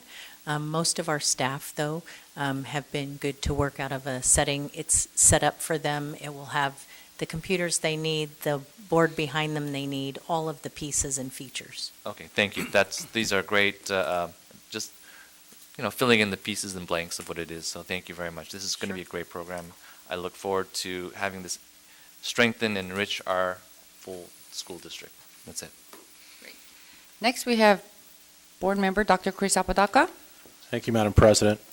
So I see a common recurring theme here, and coming from a traditional Catholic background, this sounds a lot like homeschooling, or at least an alternative. And so I guess my question here for those parents out there that, or for us or other members of our district staff, what's the target audience? So if there's a parent right now that's listening at home, how do they know if this is something that they should consider? What type of, demographic, right, is this meant to reach? Not just within our district, but outside of our district, right? So would it be, parents who have a concern, parents who, because I think that it needs to be emphasized, this is and correct me if I'm wrong, it's going to be it's fully accredited as a school, right? It's recognized as a school. It's just the physical location is where the teachers and admins are centralized without students. So they shouldn't be under the parents and students, because I'm sure students are like, all right, cool, I can just go back to virtual. Students and parents should not be under the impression that this is in any way, shape, or form a watered-down substitute for in-person learning. So just to break it down really quick, what do we tell, who do we share this with specifically, as far as parents go, like, I wonder if this is for me or not? And two, what's the level, either more increased, as equal or more increased than a current physical school? And also, if you could touch on the accreditations and it being recognized as School 31. So the first step is the application process with the CDE in order to be recognized. And then the second step would involve this next year, where we would work to be recognized as a secondary school that involves A through G, AP audits, WASC accreditation, all those components. So it would be ensuring that we follow through with all those processes. I would say that this is equal to an in-person experience in terms of accreditation, the quality of the instruction, the quality of the courses that we are going to provide. In terms of which families we are looking for, obviously we have a set of parents already that are interested in this because that is the pool that we initially start with. And many of those families have different reasons, right? Some of it is pandemic related, medical reasons, family, personal reasons, social, emotional reasons, adjustment reasons for students. But I would encourage us to be clear with families that for this program of Virtual Academy, you're choosing a school because you are going to partner with the school site and that you're going to ensure that your child is being supervised and that you're supporting your student through this process. Certainly because this child is at home, having to be in front of a computer and the screen, we want to make sure the child is supervised, supported, although they'll be synchronously instructed by the teacher, and that families won't have to do the work with them. Obviously, if you have a TK, a 4-year-old, a 5-year-old sitting in front of the computer screen, somebody has to make sure that they're going to actually stay on the screen, be on task, and things like that. So that it does involve some level of a parent commitment to make sure that for their younger ones, that they'll be supervised and really engaged in the instruction. And the reason why I bring that up is that a couple of years from now, if we ever have parents showing up saying, hey, they can't say that we didn't tell them, right? That it's a more heightened level of involvement from the parents. And I'll end with this. You mentioned the A through G accreditation. Many, I don't want to call them virtual, but homeschool or correspondence school programs struggle greatly with having universities or higher education institutions acknowledging their curriculum, or maybe there's goals or holes or gaps in the curriculum. So the fact that you have much more parent involvement, you have the virtual academy component fully accredited, it's, I'm sure, nothing less than what you would expect from ABC Unified School District.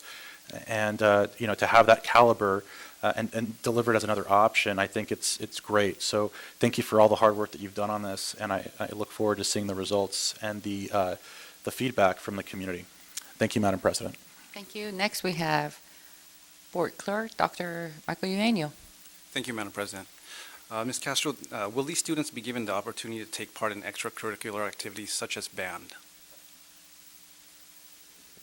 Yes, they will be given those opportunities, and they won't have to travel to a different school site to do that. Remember, as School 31, they'll have their own resources at their home site to be able to do that. So would that be in person or virtual? It might be a combination of both, because it might be that they see their band teacher virtually for a few days a week, and then they come in on Fridays or a certain day of the week to practice with their band teacher. So depending on the administrative team and what the teacher feels is best for those students, it might be a combination. Thank you, Ms. Castro. That's all, Madam President. Thank you. So now I have a few questions. Because the future is uncertain, especially there's uncertainty of, for example, we have flu season, and then there's, a surge of parents and students who are concerned that they want to change to virtual. Are we able to sort of accommodate that too? So last year, there was a specific law that allowed for the fluidity between their homeschool and the virtual environment. That law has sunsetted starting July 1st of 2022. Because this is its own school, School 31, we would follow the normal permit processes as we would follow at any school site. So if I have my child at Nixon and I want to switch to the virtual academy, I would have to follow the permit processes to exit Nixon and to be able to come into the virtual academy at an appropriate grading period time. I see. Okay. And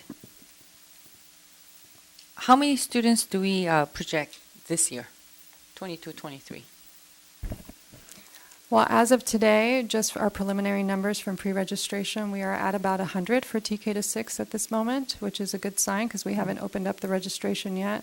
Our target goal is to double that by the end of the registration process and to get closer to 200, including outside permits, inside candidates from our own district, as well as increasing our phone call and outreach to our OISP families. Okay. Okay, sounds good. Thank you very much. Okay, all those in favor? Aye. Aye. Aye. Motion passes. 4.7-A. May I have a motion to approve the estimated actuals financial report for the 2021-2022 fiscal year? So moved. Beach? You and your Sec- second. Mr. Nguyen? Thank you, President Yu. This is part of the budget adoption process, is that annually in June, staff is required by law to bring to the board something called estimated actuals, meaning this is only an estimation for the revenues and expenditure for the current year.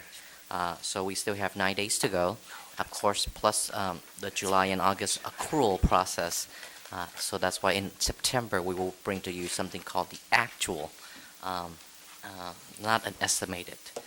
So for the current year in 21-22, it is estimated, I want to emphasize that our total revenues for the general fund will be $278.4 million. This is on page 122. And our total expenditures for the general fund will be $272.6 million. So bringing in a net change, the bottom line is what we will anticipate to close the year in the black, if you will, in positive, of about $3.3 million.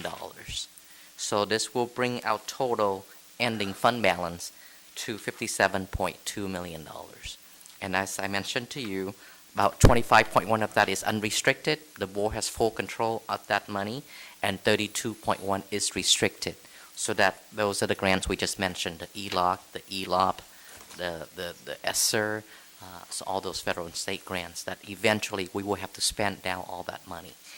Otherwise, we would have to return it back to the federal government, as mentioned by Board Member Beach. So this is an estimated actuals for the current year that we did not spend more than what we took in. So that's positive, and we were ending the fund balance of $57.2 million. That's my report, Madam President. Thank you. Do we have any public comments? There are no public comments, Madam President. Any board discussion? We have Board Member Dr. Olga Rios. Well, I just would like to reiterate what I said earlier about using that money to directly impact students. I mean, I know you said it was restricted, but I believe that a lot of those monies were given to help or support unduplicated students, correct? English learners, low income, and Yes, ma'am. low SES. And so I will, again, state that, I'd like to see us talking to staff about what supports they need to have, this year was tough. I mean, we can make next year the best one yet, given the right resources. Thank you. Okay, thank you. Any other comments? Seeing none, all those in favor? Aye. Okay. 4.8-A. May I have a motion to adopt Resolution 21-109, resolution of the Board of Education of the ABC Unified School District requesting the Board of Supervisors of the County of Los Angeles to establish tax rate for bonds of the ABC Unified School District expected to be sold during fiscal year 2022, 2023, and authorizing necessary actions in connection therewith. So moved. Apodaca. Second. Beach? Mr. Nguyen? Thank you, President Yu. Just some history, of course. November 2018, the voters approved Measure BB. In July of 2019, we issued the first series of the $258 million Measure BB general obligation bonds of $64.5 million. And the plan was to issue one series every 3 years. So the next series is now, it's been 3 years since 2019, obviously. So tonight action is only requesting the County Board of Supervisor to set the tax rate. This is not to authorize the bond, selling of the bond. In August, when we have all the information, we'll bring back an actual resolution of the Series B of $64.5 million bond to be sold for the board. With our whole finance team will be here to present to the board. So this is only step one, In August, you will have all the information on the next series of bonds. And what does it mean when we say selling the bonds, right? We, of course, issue it to investors on Wall Street, so they would purchase the bonds. We would pay interest on them. When we say pay, it's the resident, it's those who approve the Measure BB and servicing the bonds and paying the payment on that. And we would use the proceeds to modernize our school, like the two projects that just approved, GAR and Cerritos. That's how things work. So this is only step one. It's just to ask the board supervisor to set the tax rate. In August, we will bring back an actual resolution of the bond issuance for Series B of $64.5 million.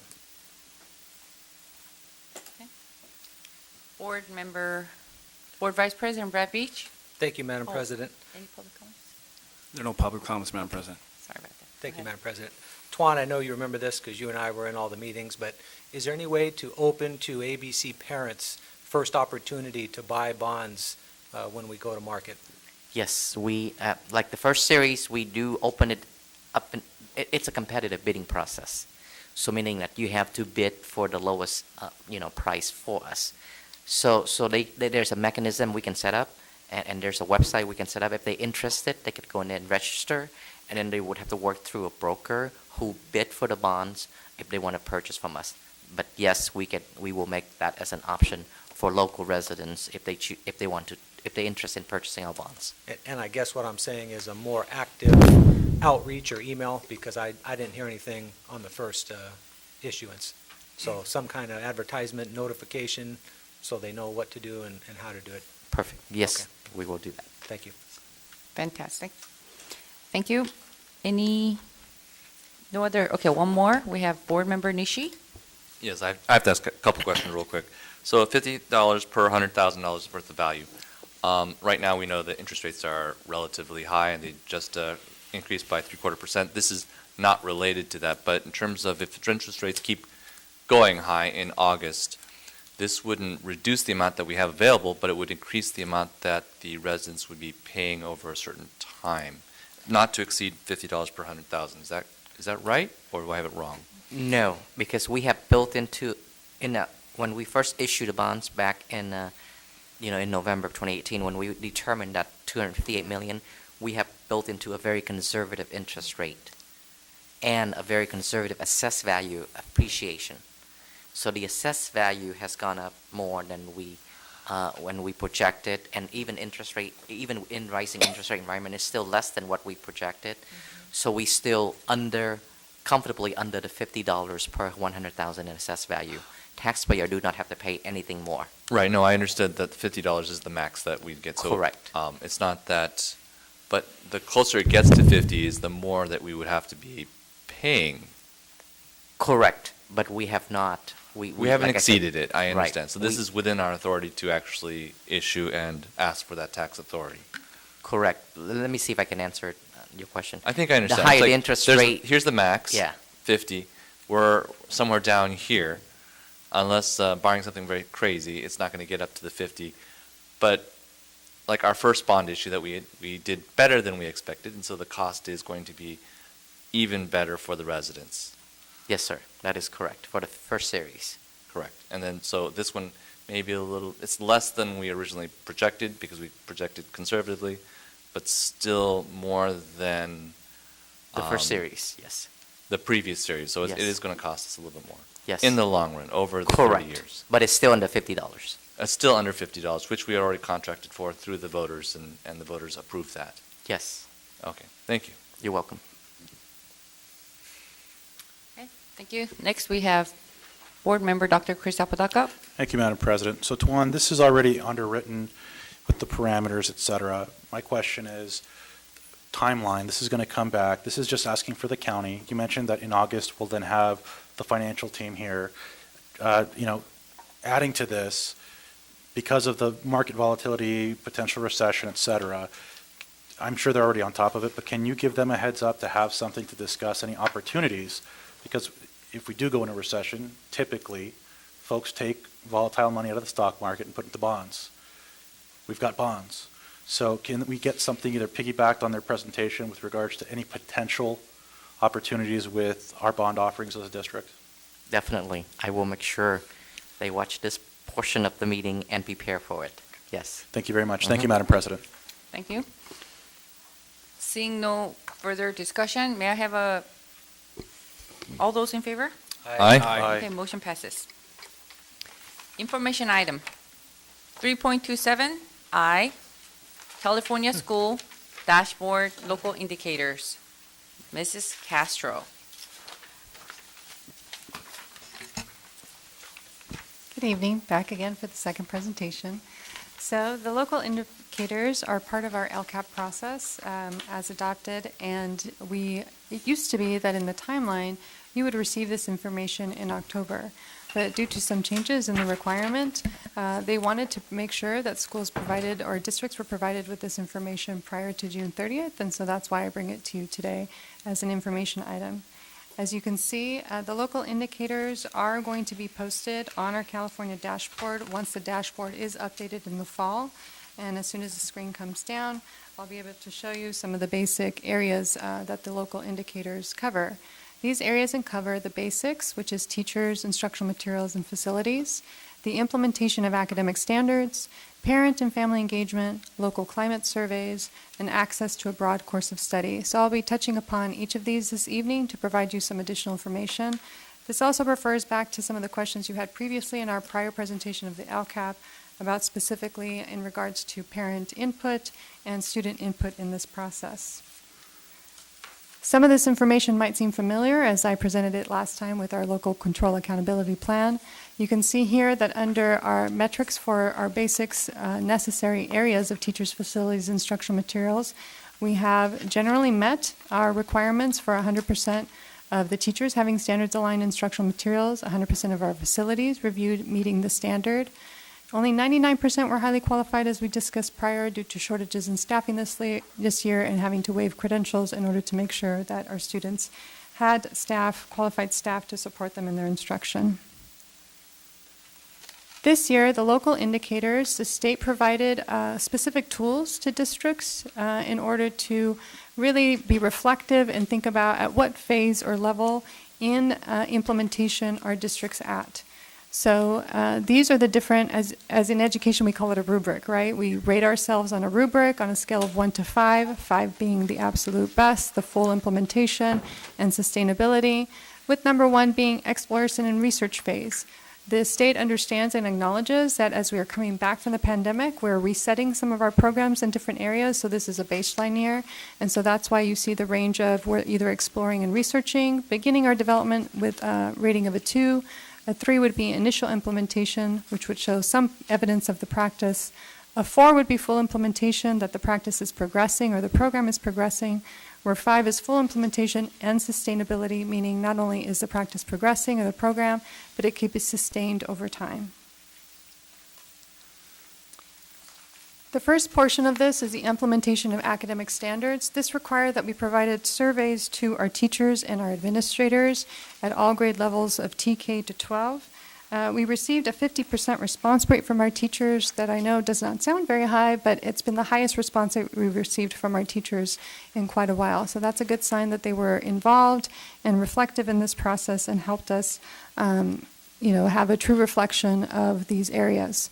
So the first measure is teacher state standards implementation. So are the state standards being fully implemented, and where are the areas that we need to take a closer look and provide better support? You can see here that full implementation and sustainable are in a number of areas from ELA, ELD, math, career technical education and health standards, as well as full implementation for PE, visual performance arts, and world languages. For science and history, social science, you see initial implementation, and that's really because right before the pandemic and during the pandemic, we adopted new science materials and history, social science materials, and although those materials were provided to our school sites, our typical in-person support that we're able to provide to school sites were not able to happen. We did provide professional learning virtually, and so going into the 2022 school year, we'll be able to come back and provide additional support in those 2 areas for our teachers. And that's really what this data is about, is to help us be reflective in our processes and target the support that we provide our teachers. Next, we're looking at implementation of programs to support staff in delivering instruction. So this has to do with our staff being provided collaboration time. Are there classroom walkthroughs? Is there coaching support? Now, as you may understand, because of the surge this year and the variances in regulations for the pandemic, many of these items were very difficult, particularly for the first half of the year. So in a lot of these areas, particularly as you can see on the screen with ELD, science, and history, social science, we were rated at initial implementation because we could not provide the subs, and we had staff shortages, to provide the sub days for collaboration time or classroom walkthroughs. So that should be noted there. And that's going to be another emphasis that we continue in the 22-23 school year, in particular for our ELD programs of providing a broader training on the English Learner Roadmap.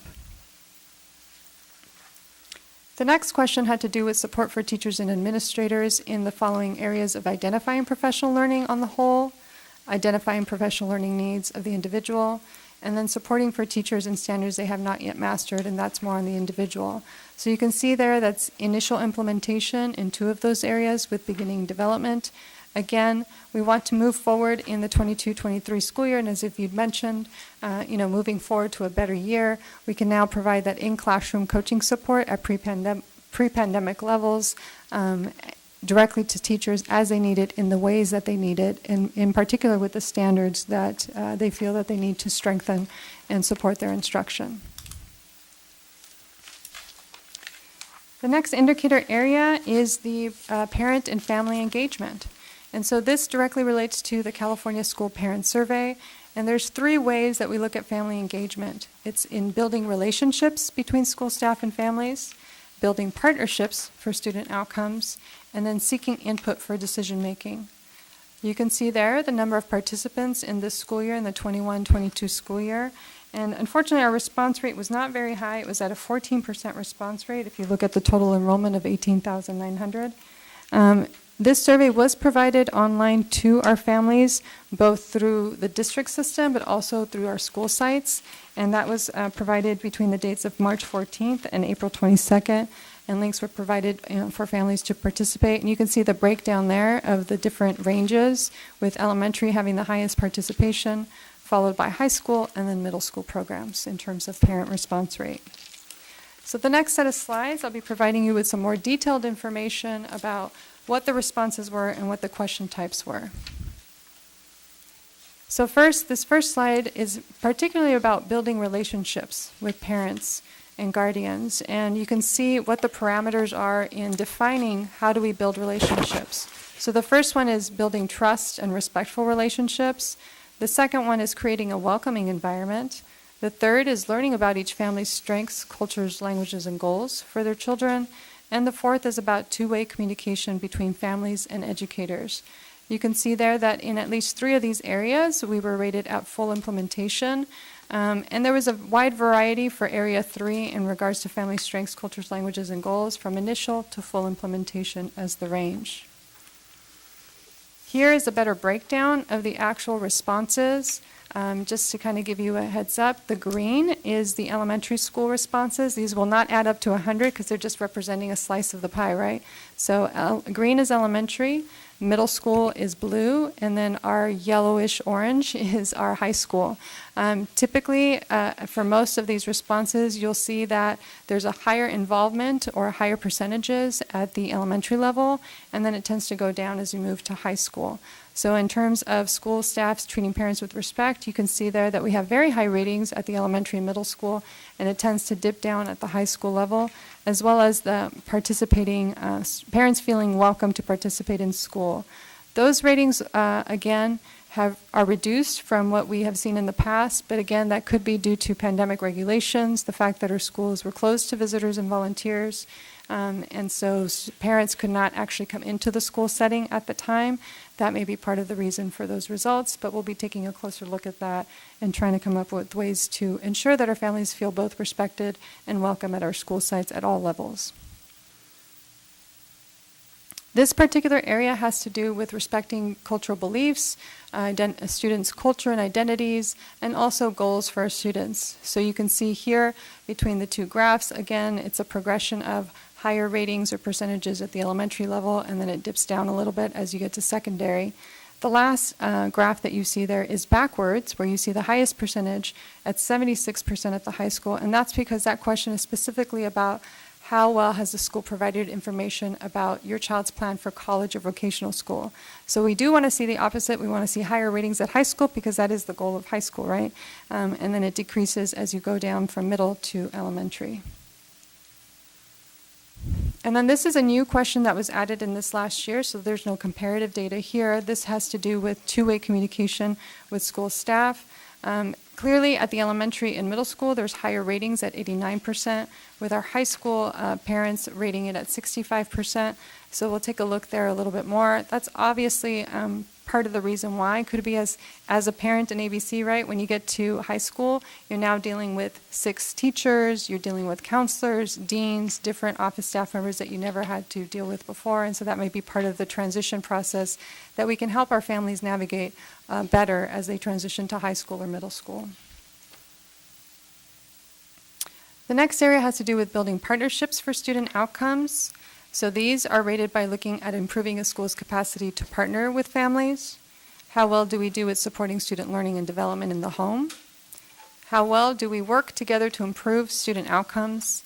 And then the legal rights and advocacies for their own students and all students. So you could see here, it's a little bit of a split. We have full implementation on 2 of these markers with initial implementation on improving schools' capacity to partner with families and supporting student learning in the home. These charts give you more specific information about those areas. Again, the opportunities for families to partner with teachers or school administrators seem to be higher at the elementary level, and it starts to decrease as they start to move to the secondary level. So again, as a district team, and we will be sharing this information, our school sites receive specific information about each school. So this is the district overall information, but they do receive specific to their school site, which will help our principals, our administrative teams make better decisions about how to improve our outreach to families in the future. Next, we see here about communicating with parents about what students are expected to learn in class and keeping parents well informed of their child's progress in school. I'd like to highlight that last chart. Overall, that's one of our highest rated areas where you can see at all levels from elementary, middle to high school that parents do feel that they're being well informed about their child's progress. So they know if their children are doing well or if their children are struggling and need additional support. That's obviously an area that families seem to be happy with our progress in ABC. This is another highlight to note that at the beginning of the school year, parents, guardians have received an updated electronic copy of the district and school policies. This was something we talked about before under our discussion for parents' rights and responsibilities. And you can see here across the board the ratings are high. 94%, 92%, and 90% of our families acknowledge that they are receiving their updated electronic copies to understand their student rights and to be able to advocate for their students. The last area that we have for engaging our families is seeking input for decision making. So this has to do with building the capacity and supporting principals and staff to engage with families in advisory groups with decision making. Family members being able to effectively engage in advisory groups and decision making. So how well do we support our actual parents to be active members of these parent associations? And then how do we make sure that we are reaching and seeking input from any underrepresented groups? Are we doing additional outreach, providing translated materials, making those specific phone calls? And then rating the district's progress in working together to plan, design, implement, and engage families with engagement activities. And these might be those extracurricular activities that we look at school sites.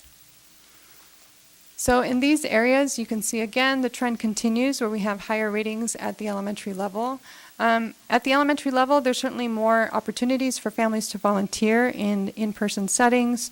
There's more engagement activities with families, and so kind of looking at that, at how we can incorporate more of that more on the secondary level, and how do we keep our families informed of that and invite them to our school sites to be engaged on the secondary level.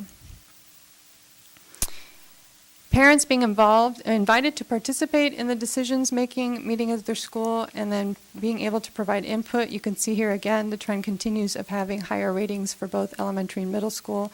and that at our high schools, the trend tends to go a little downward in terms of families feeling that they have the opportunities to provide that input on some of the policies and programs. Here, this is specifically about family engagement activities. As we've acknowledged, many of the activities that we run as a district and as a organization sometimes tend to be like our Science Olympics is for middle school. We have Science Olympics at elementary schools. But then when you get to the high school, those Science Olympics and competitions are more about going out into the community, out to the college to make these competitions, and not necessarily going into the school for those competitions. So that may be some of the difference that you see here. It doesn't mean those activities aren't happening anymore. It's just that at the secondary level, they're now happening out in the community as they're now starting to experience the world. And unfortunately for parents, that's the stage when students become more independent. And so they want to do it on their own, and they don't necessarily share all that information with their families at that point. The next indicator that we're going to go into is now about the California Healthy Kids Survey. And this is about the student surveys that were completed. I wanted to provide you a little bit of background here on school connectedness. For school connectedness, as a reminder, the survey was not administered in the 2019-20 school year due to the pandemic, so that was one change. That's why you see a gap in the progression there. And then in this last year, grade 6 was surveyed for school connectedness instead of grade 5, so there's a little bit of difference in that comparison. So although if you look at 2020-21 compared to this year, you see drops from 80% to 73 for our elementary, and then in secondary you see 66 to 60, 67 to 51, and 56 to 51. But I do want to point out something really interesting that I noted was that prior to the pandemic in 2018-19, our students actually felt less connected to our schools than they did after the pandemic, which I think speaks highly to the work of our staff and our schools of doing a tremendous job of reaching out to our students during the pandemic and making sure that students still felt connected to them as administrators, as teachers, as a school community, and continuing to do that throughout this year when we know we had a number of absences and changes in regulations with the pandemic. So on that trend, I see a very positive growth since prior to the pandemic, that students are feeling more connected than they did prior to the pandemic years. These are the questions related to connectedness. The rating of connectedness comes from a series of questions, and these are the series. Do you feel close to people at school? Are you happy to be at school? Do you feel like you're a part of the school community? Do you feel safe at school? And do you feel teachers treat students fairly? So the responses were brought together to then provide the rating surveys percentages that you saw on the previous slide. The last indicator that will be posted on the California dashboard has to do with two markers as that relates to access to a broad course of study, and this specifically has to do with high school. The first is our A through G improvement or completion rate. These are the requirements for entrance into our UC and Cal State programs. And so you can see there our district overall is at 61.6%, and you can see the breakdown by the different groups. One thing I do want to note that we did have a growth from our prior years where we had, in the prior years, we had a 59% overall rate, and now we went up 2 percentage points with the 61.6%. In prior years for English learners, we were at 9.6%, meeting our A through G requirements, and you can see some tremendous growth there at 21.1%. So again, across the board, we've had growth from pre-pandemic years of our A through G completion rate. And for our advanced placement courses, this specifically has to do with our enrollment. As you know, we don't receive actual AP results until July, so I cannot report on that at this time, but I can report our prior year's enrollment. And so overall, our district enrollment was at 33% in this last year, and again, you can see the breakdown by groups, with our socioeconomically disadvantaged at 24.9%, African American at 20.2%, and Hispanic at 20.3%. Some of these have dipped a little bit, a few percentage points from previous year's enrollment. It could be because of the pandemic and students being concerned about taking on advanced coursework. But that is the reason why we have worked with in writing the A through G Improvement Grant, which you approved back in March. And so the goal of those A through G Improvement Grants is to work on improving advanced placement course enrollment and improving our A through G rates. All this information taken together, as we're working with the district across the board to make sure that we look at student achievement, which is our core belief, and it has helped us to focus on 3 specific areas that we want to target for the 22-23 school year, which is school safety, social emotional wellness, and academic supports for our students. And that concludes our presentation on the local indicators.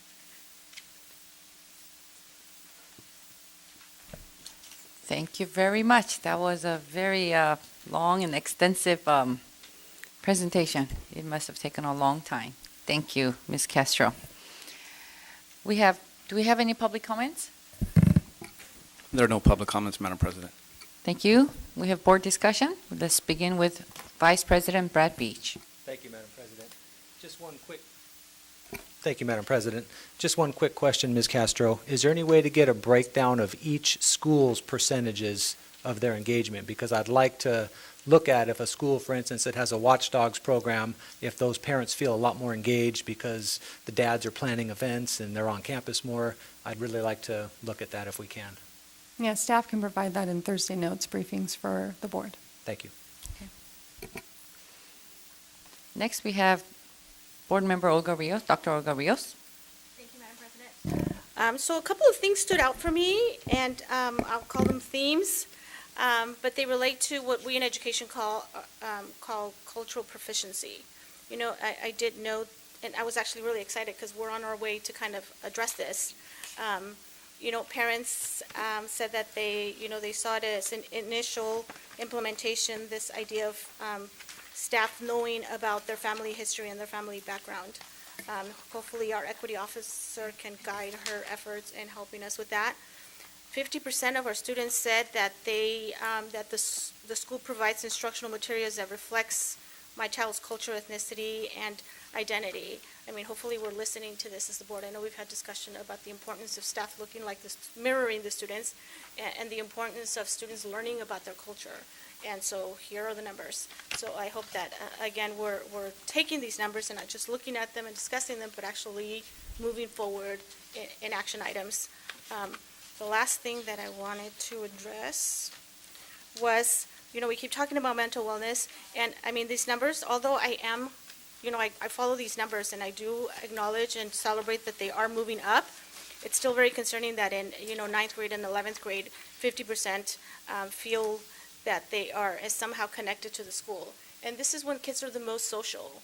And so, again, do we need more counselors? Maybe we need counselors that focus just on SEL, because we know, you know, having a daughter go through high school, et cetera, and working at a high school myself, that a lot of the times counselors are sitting there talking about classes and, you know, what are you going to do to pass this class, and not necessarily about, hey, what's going on. They'd like to, but they usually don't have time because they have a caseload of 500 students. So again, you know, when we talk about money, Tuan, you know, these again are areas that we need to, you know, not just say we want to do something, but align it with resources. Give the schools what they need to address these numbers so that they're not at 50%. The last one was about, you know, the access to A through G completion rates. I follow these numbers very closely as well because, you know, if we want kids to get out of the cycle of poverty, if we want kids to really, truly gain an educational experience that's going to prepare them for the future, you know, whether they go to college or not, that's not up to us to decide. But they should absolutely graduate high school being prepared. And the fact that, you know, only 45% of Hispanics do, knowing that that's the majority in our school, is very concerning. So again, what resources do we need to bring about more positive change? And I know that earlier in the year we discussed an actual grant that was going to improve in this area. So again, this is a number that I follow closely. You know, all of these groups are, you know, people that they give us extra millions of dollars to support. And so I am sure there are programs out there that can bring about, you know, something that's closer to 100% achievement. I don't know. It's great, but let's continue to do better. Thank you. Okay. Any other discussion? Okay. I have some comments. So I know the survey was done mostly, it seems like parent engagement. And first of all, Ms. Castro, you did a great job preparing this. You know, you're new in the cabinet, but you did a good job. So this is not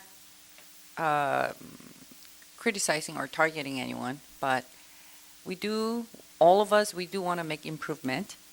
And these results, district overall is 61.6%, the A through G requirement, and then 21.1% for English learners. And he's, just going down. I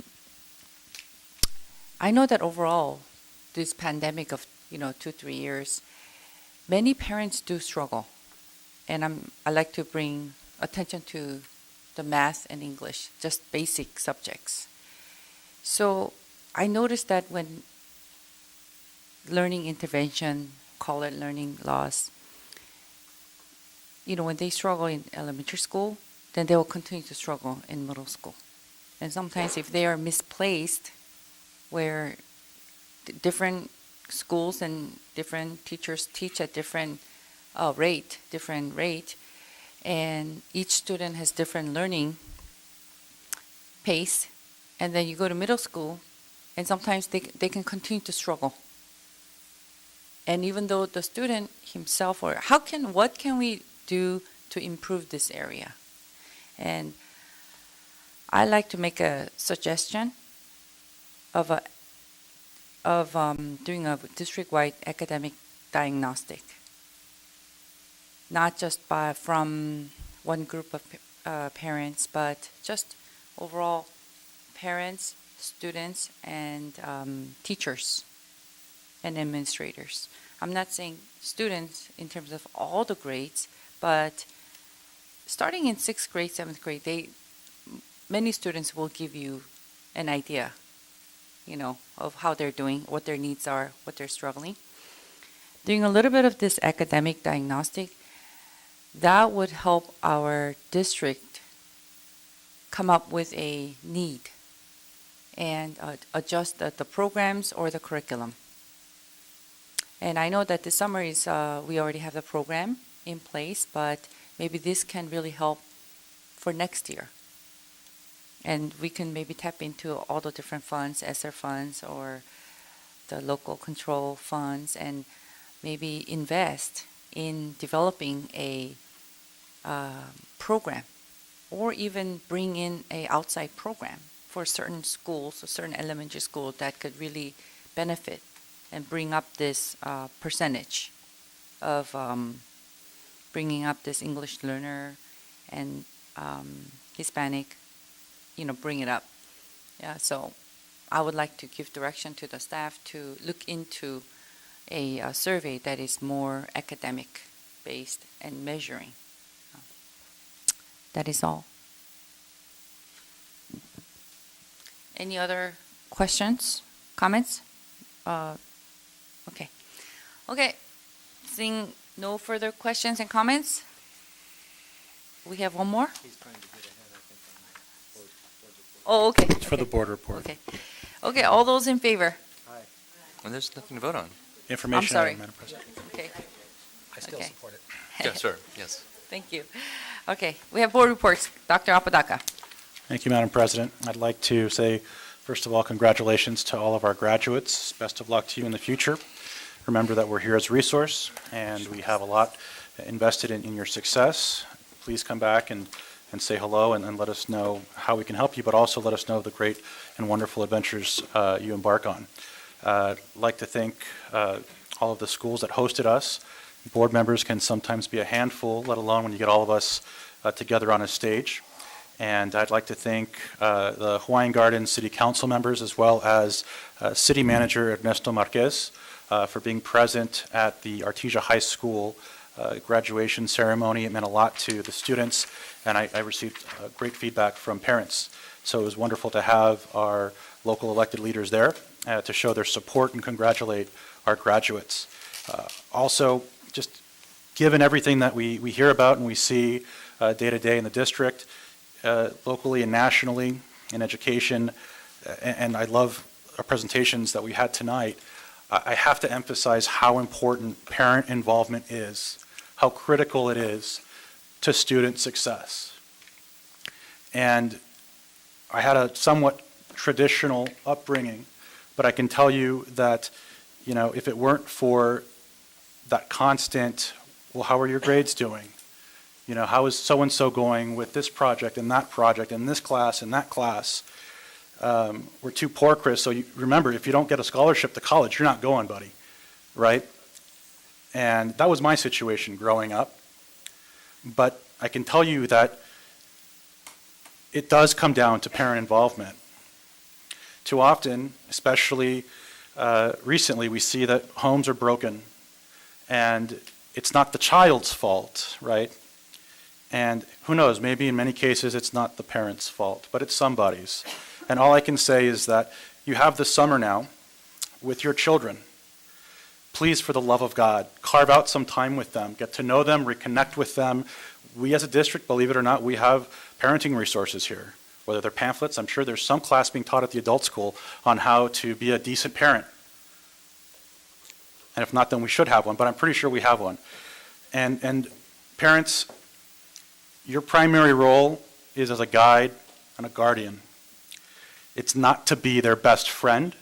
It's not to post wonderful pictures with them, BFFs, on social media. In fact, if they're under 18, they probably shouldn't be on social media. Be their role model. You want them to be better than you are in this life, and your grandchildren to be better than them. That should be the goal. And there's 7 of us elected board members that have a stake, right? But there's only so much we can do. And man, we get some complaints. And many times we can't do anything. We can't undo the damage that's done at home. Parents, you need to work with us. We're all willing to work with you. I think that's been stated as a board. It's also been stated, it's part of our mission as a district to collaborate and work with our stakeholders and parents.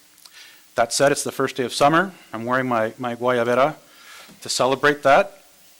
And I wish you all a very happy, safe summer, and we look forward to seeing you again in August. Thank you, Madam President. This concludes my report. Thank you. We have next, Board Clerk, Dr. Michael Eugenio. Thank you, Madam President.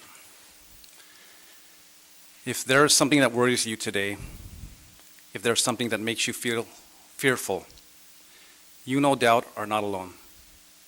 When I turn on the TV or read the news from all sources, there are multiple areas of hardship. From food scarcity and food inflation inflicting families across the U.S., increased energy prices, increasing the bottom line of family and corporate spending, to increase rent prices and mortgage rates, making it increasingly difficult for some to maintain shelter. Hardship is affecting all people, all families, all industries and sectors nationwide. No person or entity is immune. Sometimes we think complex problems require complex solutions. But the key to build a normal, compassionate society and solving hardship is surprisingly simple. It involves applying some ancient wisdom that is relevant in our modern world. Love one another. Treat all with dignity. Share your blessings with the less fortunate. Give special attention to those who are sick in body and spirit. We are all part of God's family. We are sisters and brothers journeying together for a season on this beautiful planet. As such, we owe it to one another to be and do a little better. True sisters and brothers set aside animosity, self-centeredness, and smallness. We enlarge our hearts and minds to the people around us because, despite our differences, we're family.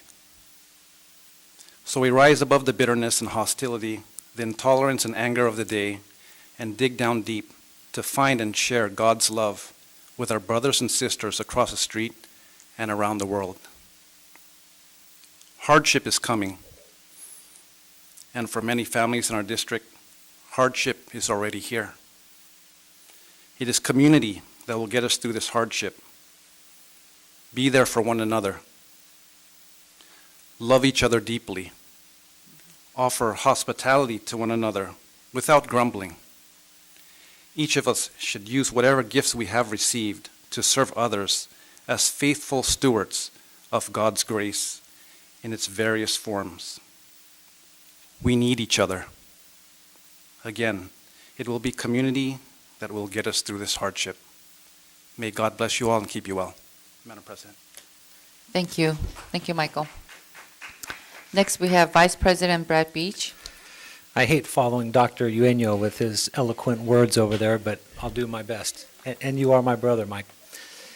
Anyway, I've heard from many parents this week about the block schedule at Cerritos High School. I've spoken with teachers. I met with the deputy superintendent today, and I must say that I'm frustrated. I'm frustrated as a board member that I have to learn from parents that Cerritos High School is considering this, and that it really hasn't even been communicated to the executive cabinet what the plan is.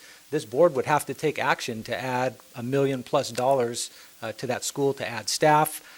There's a lot of things that have to happen, and this is being rolled out so late in the school year.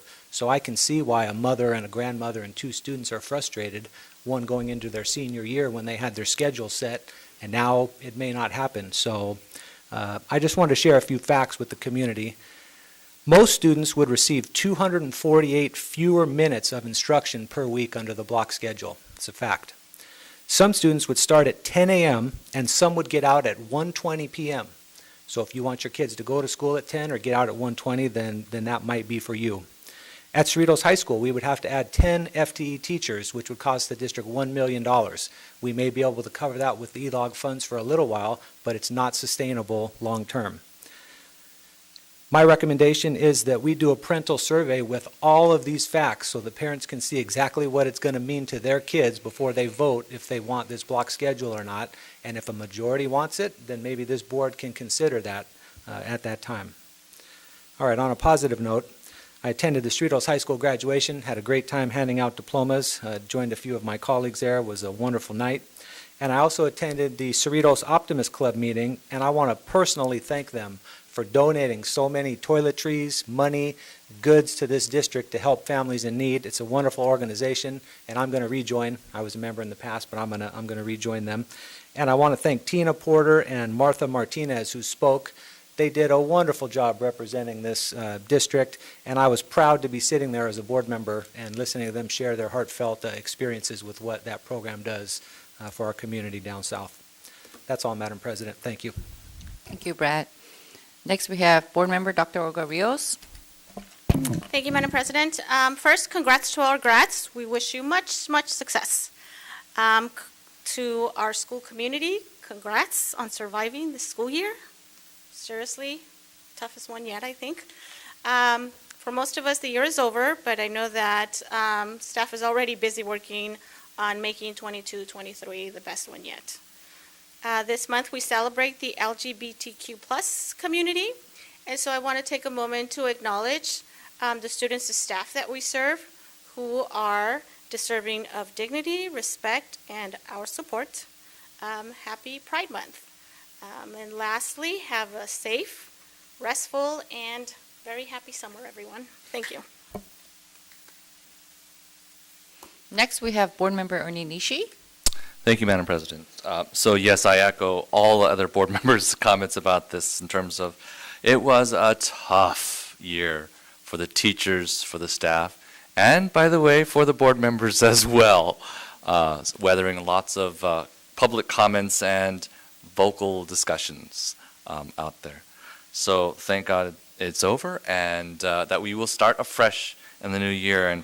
And hopefully in our new year, we think of things a little bit more in advance, as Mr. Brad Beach, Board Member, Vice President Brad Beach indicated, in terms of our schedules, and not wait until summer to explain all of this to them. Because we know that every year, fall is coming.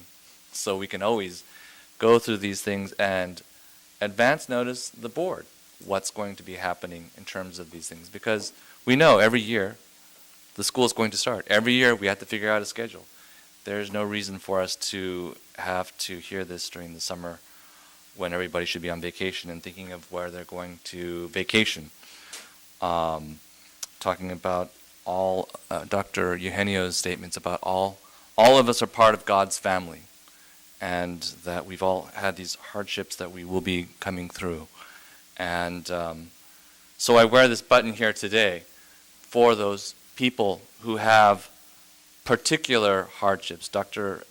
Rios always talks about equity, and there are some people that are going to struggle because of who they are and how they are, and I want for us as a district to be equitable to them and addressing their needs and their specific issues that they will be probably struggling more than any other group, and so that we help these students, these people, all of God's children, struggle through these specific things that they may not have chosen, but maybe it's part of who they are, particularly during this particular month for all groups and ages and races and the way people are, so that we equitably do our best for them. And to those who are struggling through these issues, it gets better. It gets better. And fight through. We as a district will be on everyone's side, Black lives and all other lives. So thank you, Madam President, for leading us through this very difficult year with the struggles that we've had. That's all. Thank you.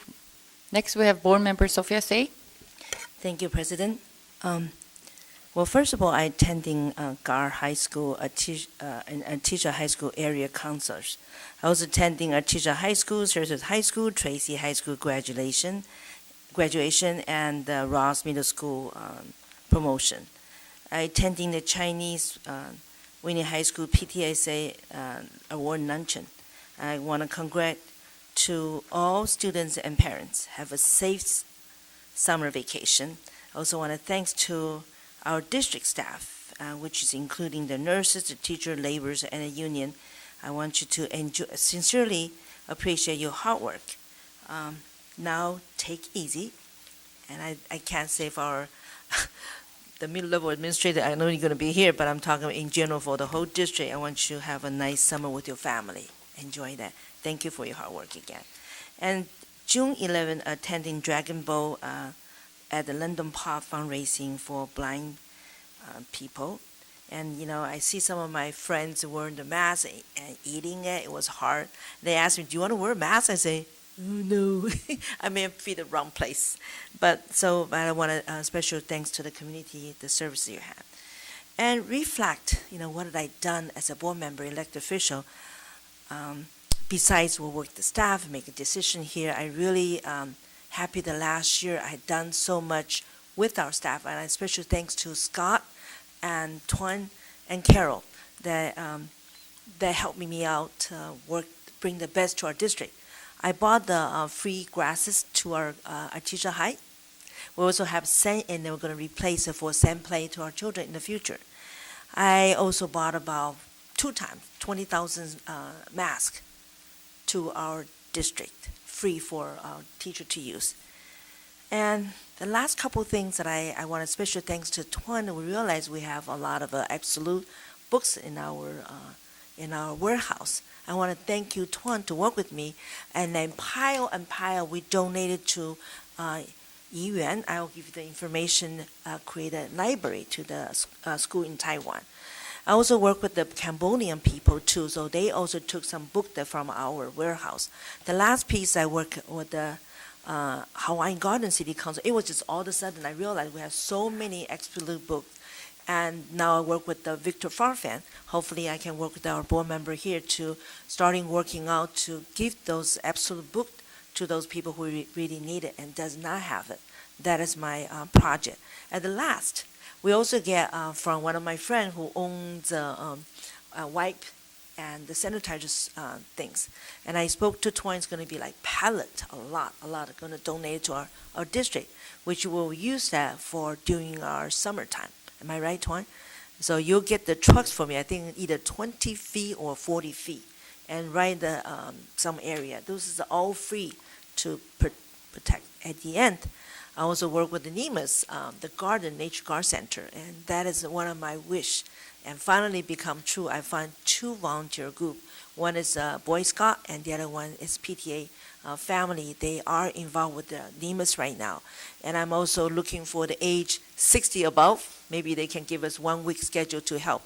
That will maintain, because we only have one director oversee a 1 acre land. It was really hard. It's almost like become a disaster place. Hopefully, I'm also trying to work with the city council and former council, Sally Flowers, and the current council, Atisha Renee Trevijo. We're trying to get some fund to make our nature arts garden make better and more visible to present to the public.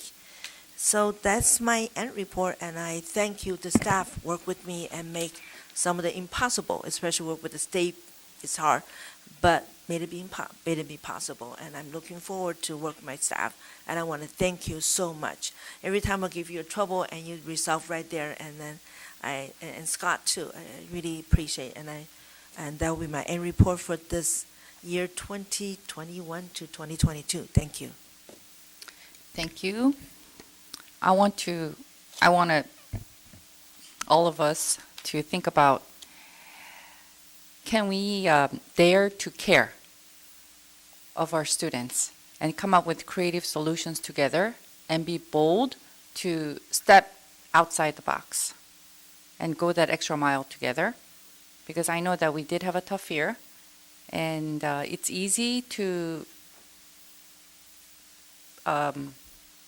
point fingers at each other, but I don't want to do that, because I know that the cabinets had to really stretch themselves, the administrators had to do contact tracing and all that stuff, and parents, they were scared, but we made it through.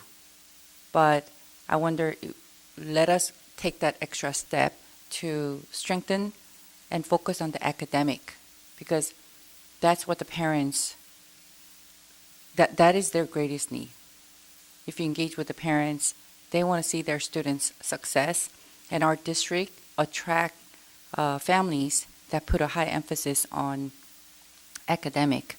So I hope that we can roll those things out. Announcements.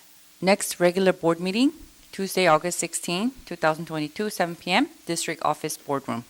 Second public comment section. First speaker, we have Alexia.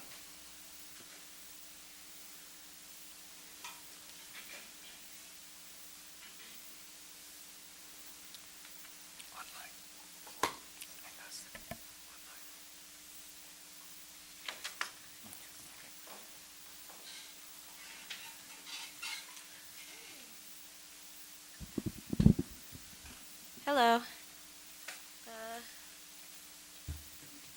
Can you guys hear me? Yes. Okay. I'm just going to jump right on into it. I wanted to thank President Sue Yu. That is what parents want. Parents want to focus on academics like math and English and all of those things. That's what we enroll our students in school for, is for academic. Mr. Apodaca stated that we as a district can't undo what is done at home, which I definitely agree with that statement. But also, we heard from Anne at a previous board meeting, and she stated that she had to undo at home what was being taught to her daughter at school. This school year, we've seen that nobody can give us direct answers if certain political topics, etc., were being taught. A father from our last board meeting stated that he came in to view the curriculum to test the validity of Ms. Castro's claim. He instead walked out with the political garbage known as HMG newspaper. I started reviewing the SEL curriculum from a few board meetings back when I first spoke on it, and the social emotional learning research that I found was very, very vague. It's largely funded and promoted by Democrats like Gavin Newsom and the Bill Gates Foundation. It doesn't seem very bipartisan. It also heavily focuses on inclusivity, building a cookie-cutter character, identity exploring, It also polices thoughts. Also, it adds to teachers' workload to collect data on our child's social emotional learning progress. My question is, how does this data affect our kids getting accepted into college? It's a part of the Common Core program, which many of us dislike, whether we admit it or not. It's a deep dive into getting a child to think, behave, and act a specific way. The virtual academy for the elementary will allow families to monitor what's taking place in the classroom setting, which I think is a great opportunity for a lot of us that we're going to pull out our kids because we didn't really like what was taking place.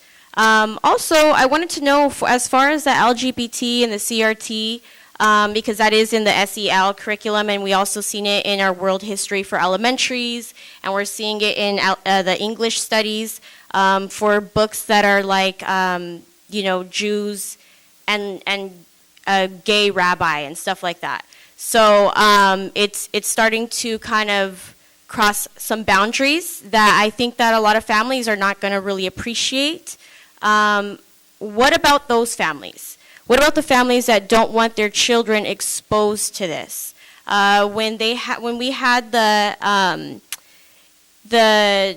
Instagram that was up that had all of the LGBT books, and it had talked about sperm and whatnot for preschool students, we thought that was very inappropriate when they had at Cerritos High School for the GSA club, and they tried to implement a movie that was rated R. We also thought that was very inappropriate. So the boundaries being blurred, and a lot of inappropriate things are coming into play. I know that my child in elementary level, a lot of students were saying that if you're not gay or if you're not lesbian, they would make fun of you.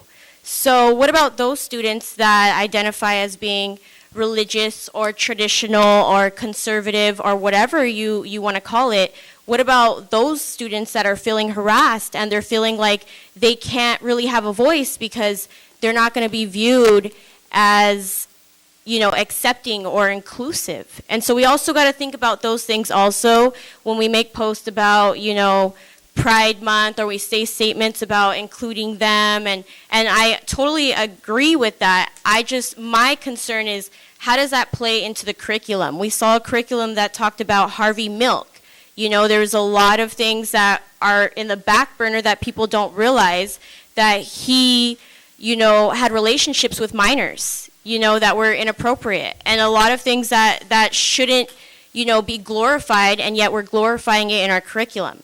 So that's a huge concern for a lot of families that we don't want our kids to really dive into or learn about. So where's the boundary is really what I'm asking. And that was it. Thank you guys so much for your time.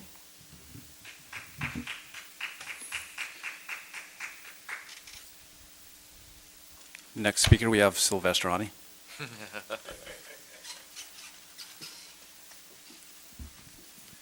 All right, we made it through a year. Look at us. Who would have thought? Good evening for the last time until August. I just wanted to, first off, highlight some of the things that I love that you all were talking about. Brad, I love the idea with the watchdogs and that being a way to get parents more inclusive and on campus and more involved with the process of what's going on with their kids and other people's kids, and really create community within the. Hope everything's okay. So I love that. Dr. Rios, what you were talking about with improving those statistics and the resources, aligning with that, not just making declarative statements, but really putting our money where our mouths is. I love that. I agree it's something that we should do.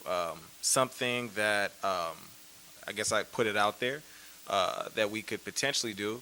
I don't know if the district has any money to maybe, host a little barbecue for families, for students. Give them a different space to engage with families outside of just school board meeting or in school, something less formal. That might so I'll just put that out there in terms of ways to engage families differently. That might be able to meet them where they're at. And then lastly, because I know we're gonna have some breaks, we're in summer, everyone's gonna rest.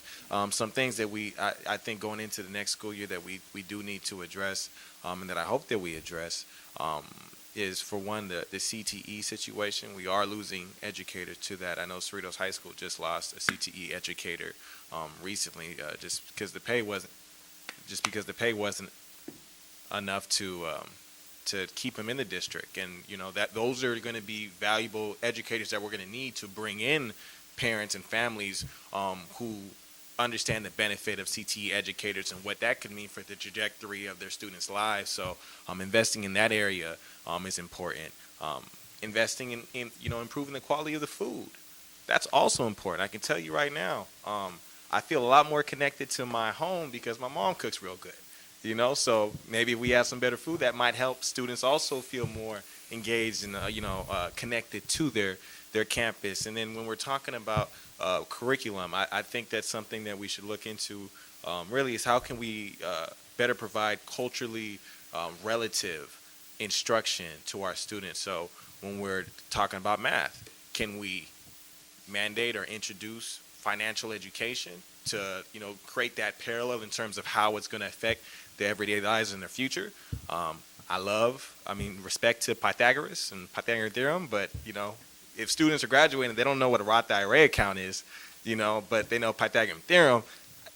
No offense to him, but I might need that Roth IRA information earlier. And if we can start connecting that, stocks, bonds, etc., with math, I think that could have a good impact on students retaining some of this math. English, we can get them, writing grants, understanding how that looks like. That can give them writing skills and reading, at length paperwork. So different ways that we can make the instruction more relevant to their everyday lives and their future is something that I'm hoping that we address going on into the next school year. One, salute everybody for getting through it, because it's been rough. And when I think of some of the things that happened over the year, it's just, you just laugh because time does continue to go on.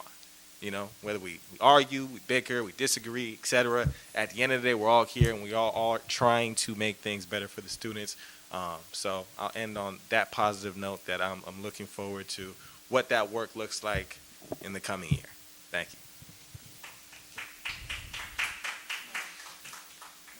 Mr. Smith, do we have anyone online? We do, Clerk Eugenio. The first speaker with their hand up is Mrs. Martinez. Go ahead and unmute. Aló, buenas noches. Quería hablar en español. Yes.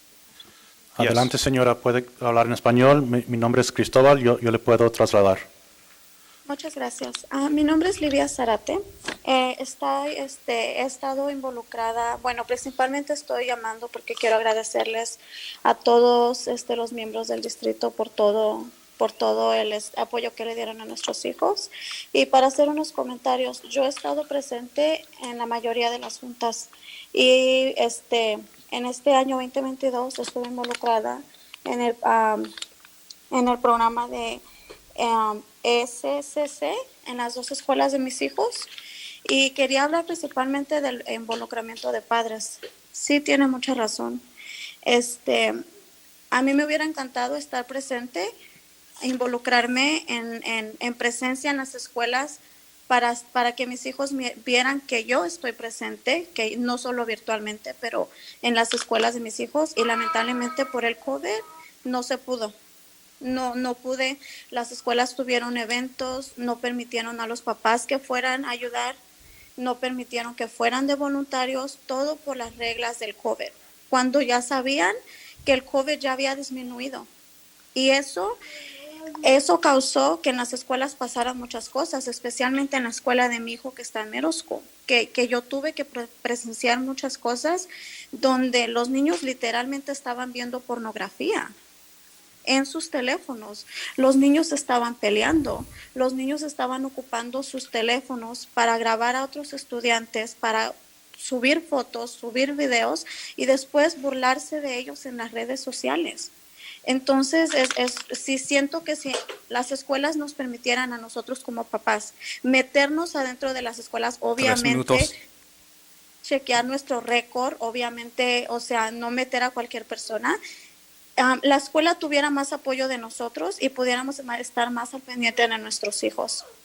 Ese es mi punto número 1 acerca del involucramiento de padres. Y yo, a pesar de que no pude estar presente, pude estar presente en las juntas de Zoom. Mi otro problema que yo tengo es en el Healthy Survey que le mandaron a los niños. Yo estuve pendiente de lo que les preguntaban a los niños y sí se me hizo fuera de tema, fuera de lugar, que les preguntaran a los niños acerca de su género, cómo se sienten, si se creen que son, si son gays, si son lesbianas, si les gusta esto, si les gusta otro. Siento que está fuera de lugar para mí, para mi parecer. Siento que ese es mi trabajo como mamá enseñarle a mis hijos y estar al pendientes. Su trabajo de ustedes es lo que están haciendo, ofrecer ayuda. Si un niño lo fuera a pedir, estar ahí con ellos, pero de estarle preguntando estas preguntas en general a todos los niños, se me hace una falta de respeto hacia nosotros como padres, se me hace una falta de respeto a nuestros hijos, porque empiezan a confundirse. Y más que los quieran involucrar, yo en la escuela siento que los están indoctrinando, a que ellos piensen, a que ellos se confundan, que son así, y que piensan de una manera. Estoy totalmente de acuerdo que los quieran involucrar y se los agradezco mucho, pero en ese proceso se están llevando la confusión de nuestros hijos, a lo menos de mis hijos. Y yo soy una mamá que ha estado bien involucrada en la escuela. Y si esto se está más allá, estoy leyendo que en la escuela quieren meter todo eso de ideología de género, de transgénero, de todo eso. 1 minuto más. Soy una de las mamás que sí voy a sacar a mis hijos. Y no solo perderían a mis hijos, sino perderían a una mamá que está bien involucrada en las juntas del distrito, en las juntas de las escuelas, aunque no he podido, pero ahí estoy apoyando. Muchas gracias. Que tengan buenas noches. Gracias, señora. So she's a very involved parent, and she wishes she could have been more involved, but within the schools, but because of COVID-19 regulations, she couldn't. And even after COVID cases lightened up, she still wasn't able to visit and volunteer as a parent. She witnessed several children watching adult or X-rated material on their phones and using their phones to take explicit photos of other students and upload them and use them to bully those students on social media. She wishes she could have been more involved and been a part of the school community to at least be present and be able to help prevent it. That's her first point. Her second point was the health survey that they received should not include gender identity questions. It's the role of her as a mother, parents, not the schools, to form this opinion with children. She feels the schools are indoctrinating children, and as a very involved parent, very involved mom, she won't hesitate to pull her children out. And she thanked us for our time and for listening to her.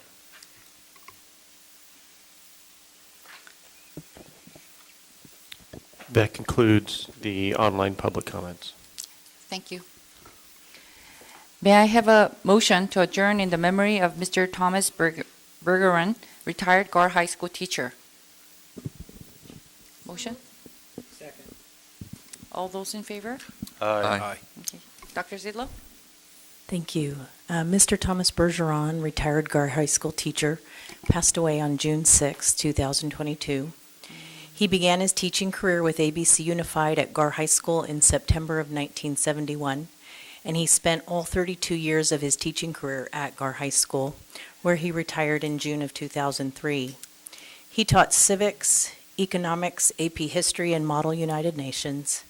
And during his time at Gar High School, Mr. Bergeron coached baseball, football, basketball, and tennis, and notably had 645 wins as a baseball coach, earning the school 21 San Gabriel Valley League titles in baseball.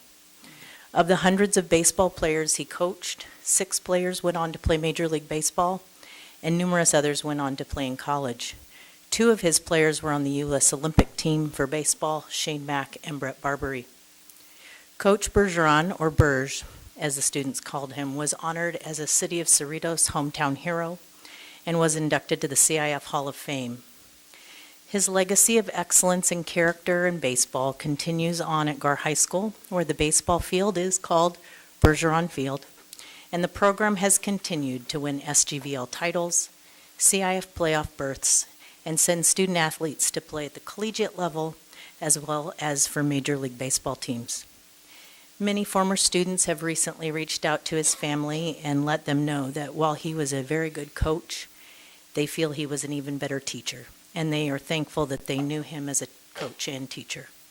Coach Bergeron will be missed deeply by his family, friends, colleagues, and former students.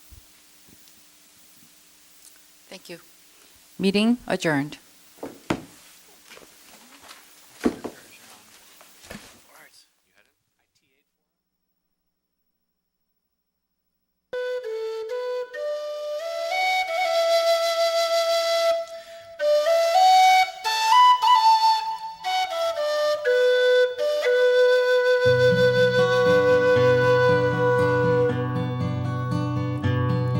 Of all the money that e'er I spent it in good company, and of all the harm that e'er I've done, alas, it was to none but me. And all I've done for want of wit to memory I can't recall. So fill to me the parting glass